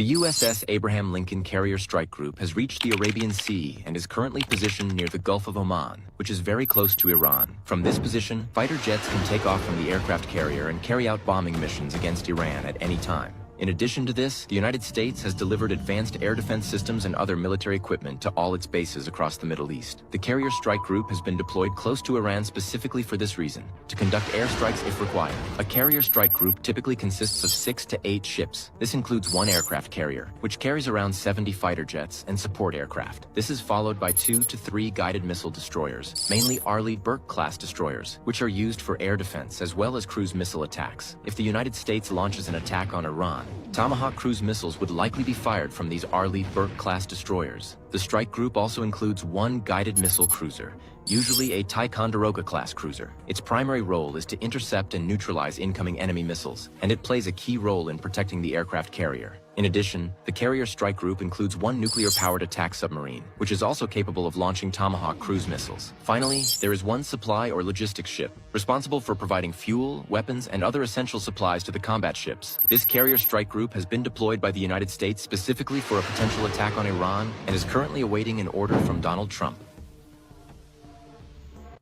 Just awaiting an order from Donald Trump. That's how close we are. So this is the Trump doctrine in action. Maximum pressure abroad, maximum accountability at home. While the USS Abraham Lincoln sends an unmistakable message to Tehran, investigations into Democrat corruption send an equally clear signal to the Washington establishment. Trump isn't just draining the swamp, he's showing the world that America under his leadership won't tolerate threats from foreign enemies or domestic criminals. So the carrier group deployment and fraud investigations represent 2 sides of the same coin. Trump's commitment to American strength and integrity, while Democrats spent years weakening our position internationally and enriching themselves domestically, Trump is systematically reversing both trends. The Iranian regime now faces the full might of American naval power, while corrupt politicians face the full weight of American justice. This is what happens when you have a president who actually puts America first instead of his own political interests. Check out the Next News merch shop to show your support for real American leadership, but the question is simple. Are you ready for an America that projects strength abroad while demanding accountability at home?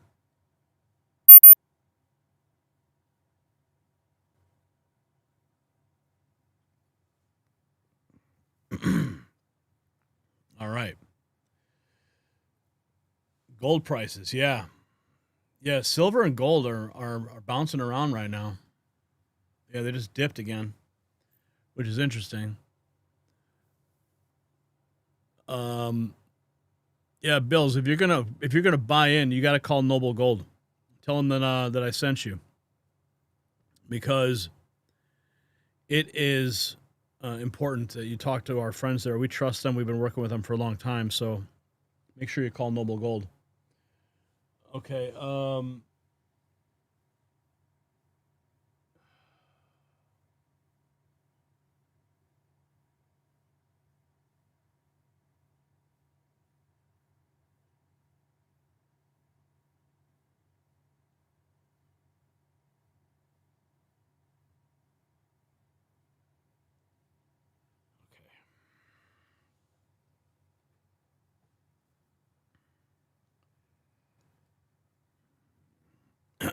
Okay.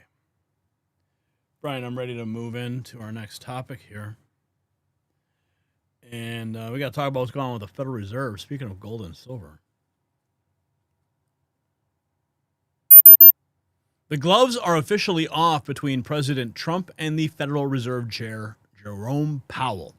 What started as disagreements over interest rates has exploded into a full-blown war involving DOJ criminal investigations, grand jury subpoenas, and accusations of the most expensive renovation in American history. Powell released a desperate 2-minute video response that reveals exactly how rattled the establishment has become. See, this is not just another political spat. This is about who controls America's economic future.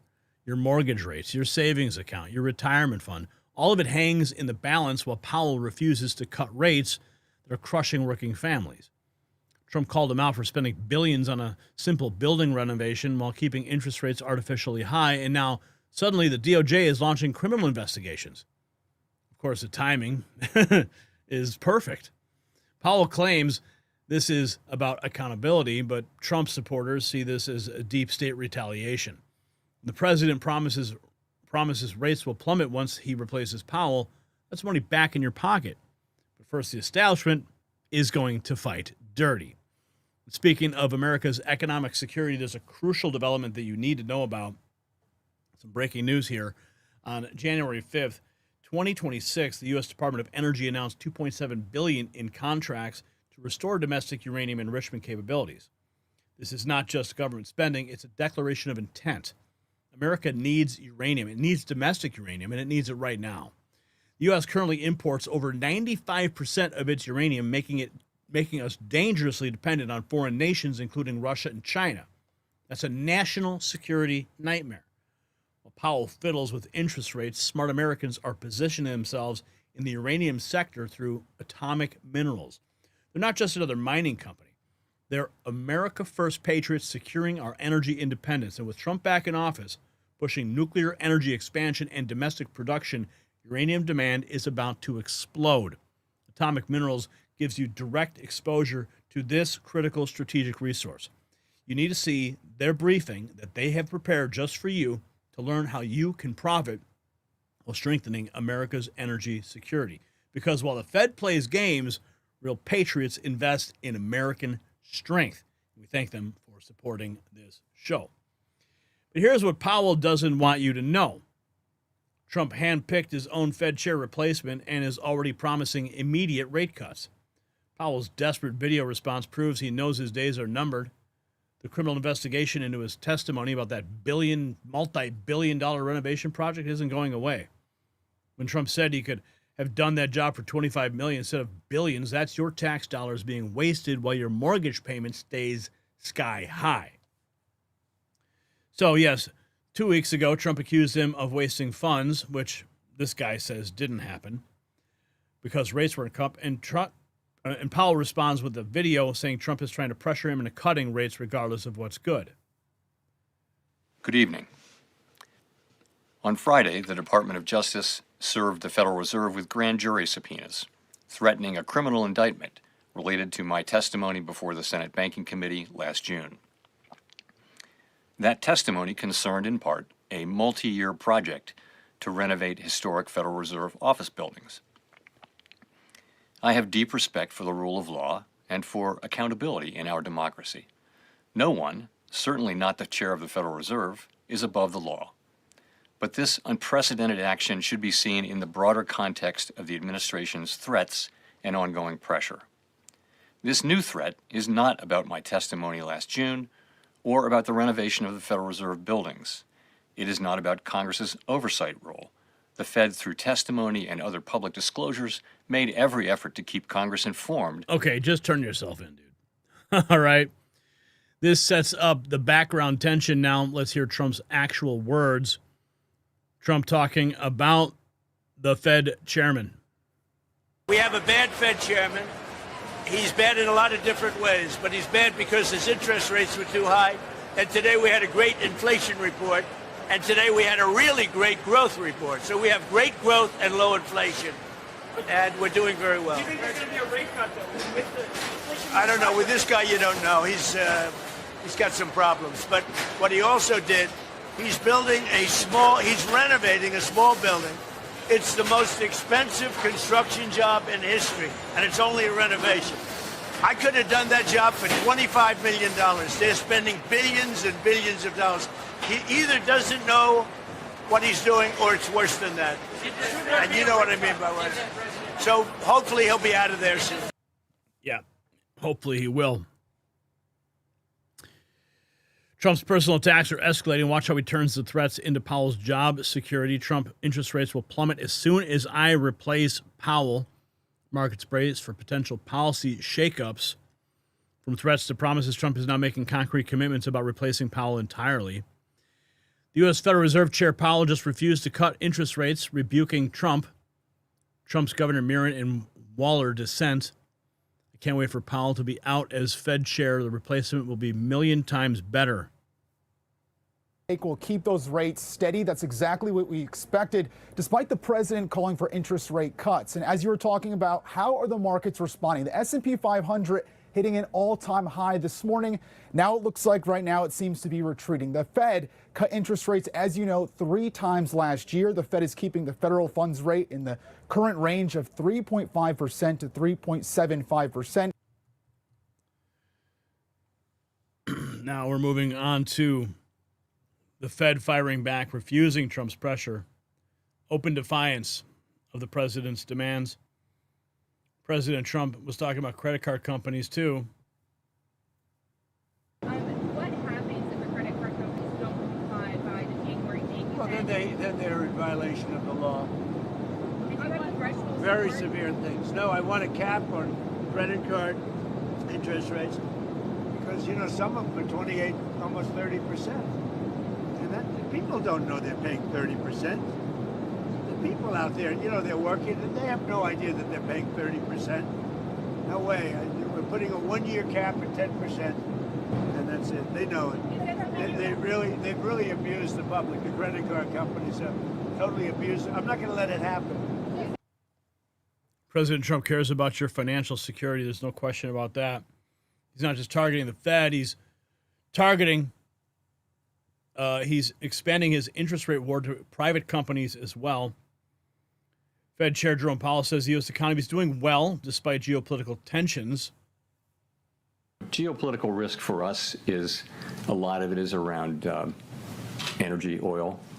And so far we haven't, you know, for all the turmoil, oil prices have come down, as you know, and so we don't really see much. You know, longer than that, it's trade, and, you know, the trade, the economy, our economy has pulled through pretty well, you'd have to say, given the very significant changes in trade policy.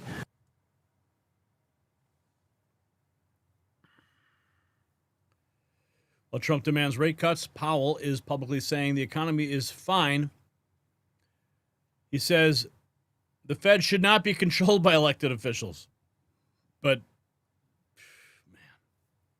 man. The point of independence is not to protect policymakers or anything like that. It just is that every advanced economy democracy in the world has come around to this common practice. It's just an institutional arrangement that has served the people well, and that is to have a separation between to not have direct elected official control over the setting of monetary policy. But no, what happened before the Federal Reserve? What happened? How did we set monetary policy? That's what the Treasury is for. So you got it backwards. This is Powell's Declaration of Independence. He's drawing a line in the sand against political control. U.S. Attorney Pirro, she's weighing in too. Started the investigation in November. On December 19th, we sent a letter, an email, and we said, we'd like to talk to people at the Federal Reserve. Give us a call. No response for 10 days. December 29th, please give us a call. We'd like to talk to you. We'd like to speak to you. No response for 10 days. We want to meet them the first week of January. No response. So then we did what any normal prosecutor would do, and we issued legal process. I'm not saying that. He's saying that. So does the Federal Reserve Chairman Powell respond to that? No. What he does is he issues a video. He claims that he's being threatened with a criminal indictment, threatened that the independence of the Fed is under attack, which couldn't be further from the truth. Now, normally what people do is they pick up the phone, they call you, they say, yeah, let's talk about it. But if they had responded, I wouldn't be sitting here right now. And he's using this language about the independence of the Federal Reserve as some kind of ability for them to ignore any kind of legal oversight or legal scrutiny, or that would require us not to investigate potential lying before Congress. That's not how we work. No one is above the law. And so what we've got now is a case that, you know, the chairman is he's objecting to. And I can't tell if the claims are out of control or whether they're true. You know, if there are cost overruns, is it the contract? Is it the subcontractors, the contractors? Is it normal? And lying to Congress. Did he know about it? Did he know about the numbers? Did he not know about it? I do an investigation, and I do it quietly until I get to the point where I can say something.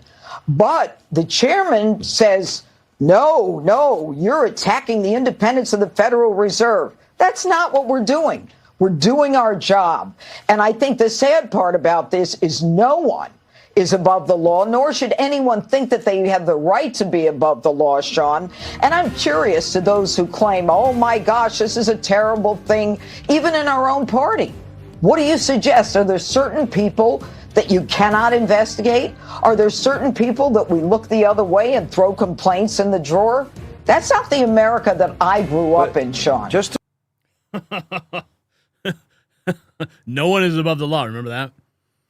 Trump allies are now attacking Powell's independence claims as being above the law. The rhetoric intensifying. Senior counsel Peter Navarro explains why the Trump administration is fighting to end the corporate ownership of single-family homes and excessive interest rates charged by the credit industry. Well, let's start with the credit card debt. I mean, like the mafia can't charge as much interest rates as these credit card companies do. I mean, let's face it, if their business model is driven by screwing the American people, then that's a business model, a bad business model. They're giving credit cards out to 5-year-olds. It's just, they need to get their house in order, and President Trump's standing up for the American people. With respect to housing, this is such a key issue. Housing is the American dream. The problem with large institutional investors coming in is they crowd the legitimate people out of the market. They come in, all cash deals. They don't have to go through anything that Americans do. President says, no mas, no more. We're going to deal with that. And the other part of that issue, Maria, is they come in, they buy the homes, and they rent them out, and you see rents immediately jump. And there's really good data on how large institutional investors are really driving the higher housing costs. So that problem is going to be taken care of. Trump is hitting it on all fronts right now. What else we got here? The administration is framing this as fighting corporate greed, but there's a bigger legal bombshell coming. Let's keep going. And we have this. Fed Chair Powell may skip his next scheduled appearance before Congress because of subpoenas served on the central bank. Oh, so he's going to skip, huh? The DOJ probe explains why the stakes are so high. Powell may be avoiding Congress over legal jeopardy. Jerome Powell says the Federal Open Market Committee decided to leave our policy interest rate unchanged. Even as Powell maintains his official stance, the political and legal pressure is mounting. Here is Speaker Johnson on the investigation. With the pending probe of Fed Chair Jerome Powell, and given that inflation actually is looking pretty good, how can the American people trust, and how can markets trust that the Fed is truly independent if it looks like there's a criminal investigation into the Fed chair for not complying with the president's wishes? Just now, the president posted about Powell lowering rates. Yeah, look, I don't. Chairman Powell's an individual. He is not the Fed. He's the chair of the Fed. Okay, and it's a serious allegation if he was not truthful in testimony to Congress. That is not a congressional investigation. That's a DOJ investigation. We have to let that play out. I mean, we don't play favorites or favoritism here. The DOJ can't. If there's a credible allegation or concern that someone's lied to Congress, then the DOJ should investigate. I mean, across the board, no matter who it is. No one is immune from that. If he's innocent, as he says, then that will come out in the investigation. And all of us need to reserve judgment and wait for that to happen. Meanwhile, the Fed is continuing to do its work. And, you know, I mentioned their estimate on the economic growth number. I mean, 5.1% GDP. Maybe it's higher than that. We don't know. They're still doing the calculations. But the Fed will continue to operate. There'll be a new chairman come May, and you know, we'll go forward. But I'm going to reserve judgment on it, as I suspect all of you should do as well. I recommend you do as well. Let's see what happens. Reserve judgment, huh? Congressional leadership is trying to appear neutral, but Trump is not holding back in his attacks.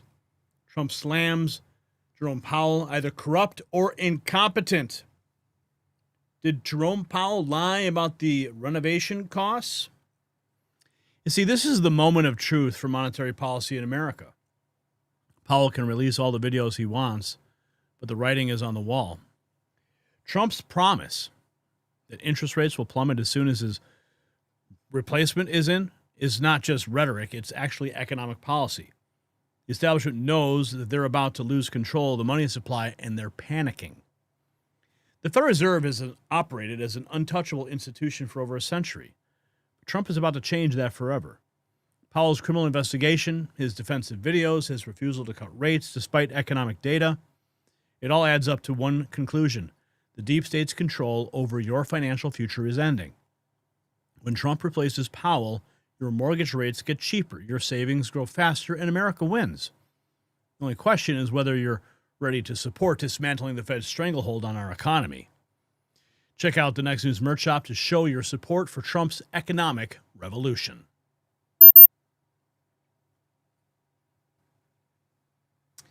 So there you have it, Patriots. Tonight we've witnessed the complete implosion of the leftist establishment on multiple fronts, and frankly, it is quite beautiful to watch.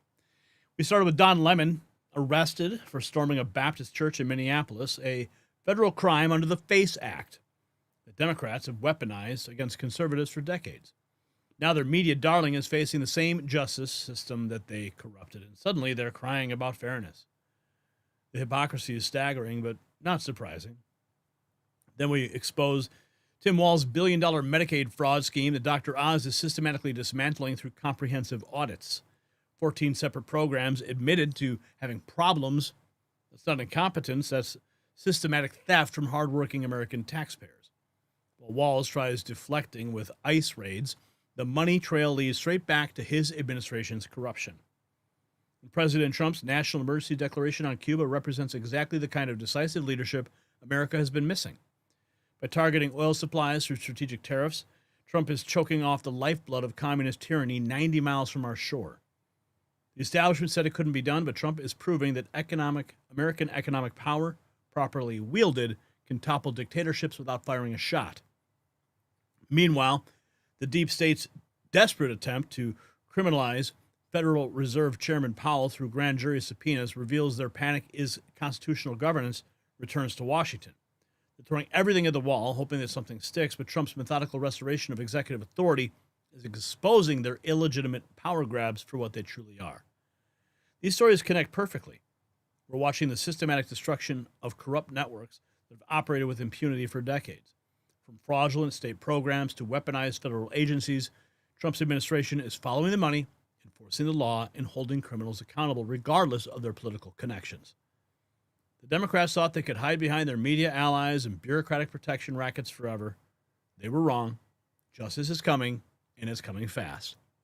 Just like on January 30th, 1968, when the Tet Offensive shattered establishment narratives about Vietnam, Trump's America First agenda continues blindsiding the Washington swamp. The coordinated attacks by entrenched interests are failing because the American people see through their lies. We're experiencing another historical turning point where truth trumps propaganda. The deep state's chickens are coming home to roost, and President Trump's promise to drain the swamp globally is becoming reality faster than anyone expected. From Minneapolis churches to Cuban communists, from Minnesota fraud rings to Federal Reserve overreach, corrupt actors are discovering that there's a new sheriff in town. So before we sign off, hit the merch shop, and thanks to our super chatters and rumble ranters who make the independent show possible here. America is winning again because we have leadership that puts America first, enforces our laws equally, and isn't afraid to confront corruption wherever it hides. I'm Gary Franchi. This has been the Raw Feed, and a happy birthday to Angie Franchi, because it is now just past midnight and officially her birthday. So make sure you send a message in the chat. Wish her a happy birthday officially now. Hope you have a blessed weekend. We'll see you on Monday. Stay free.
I love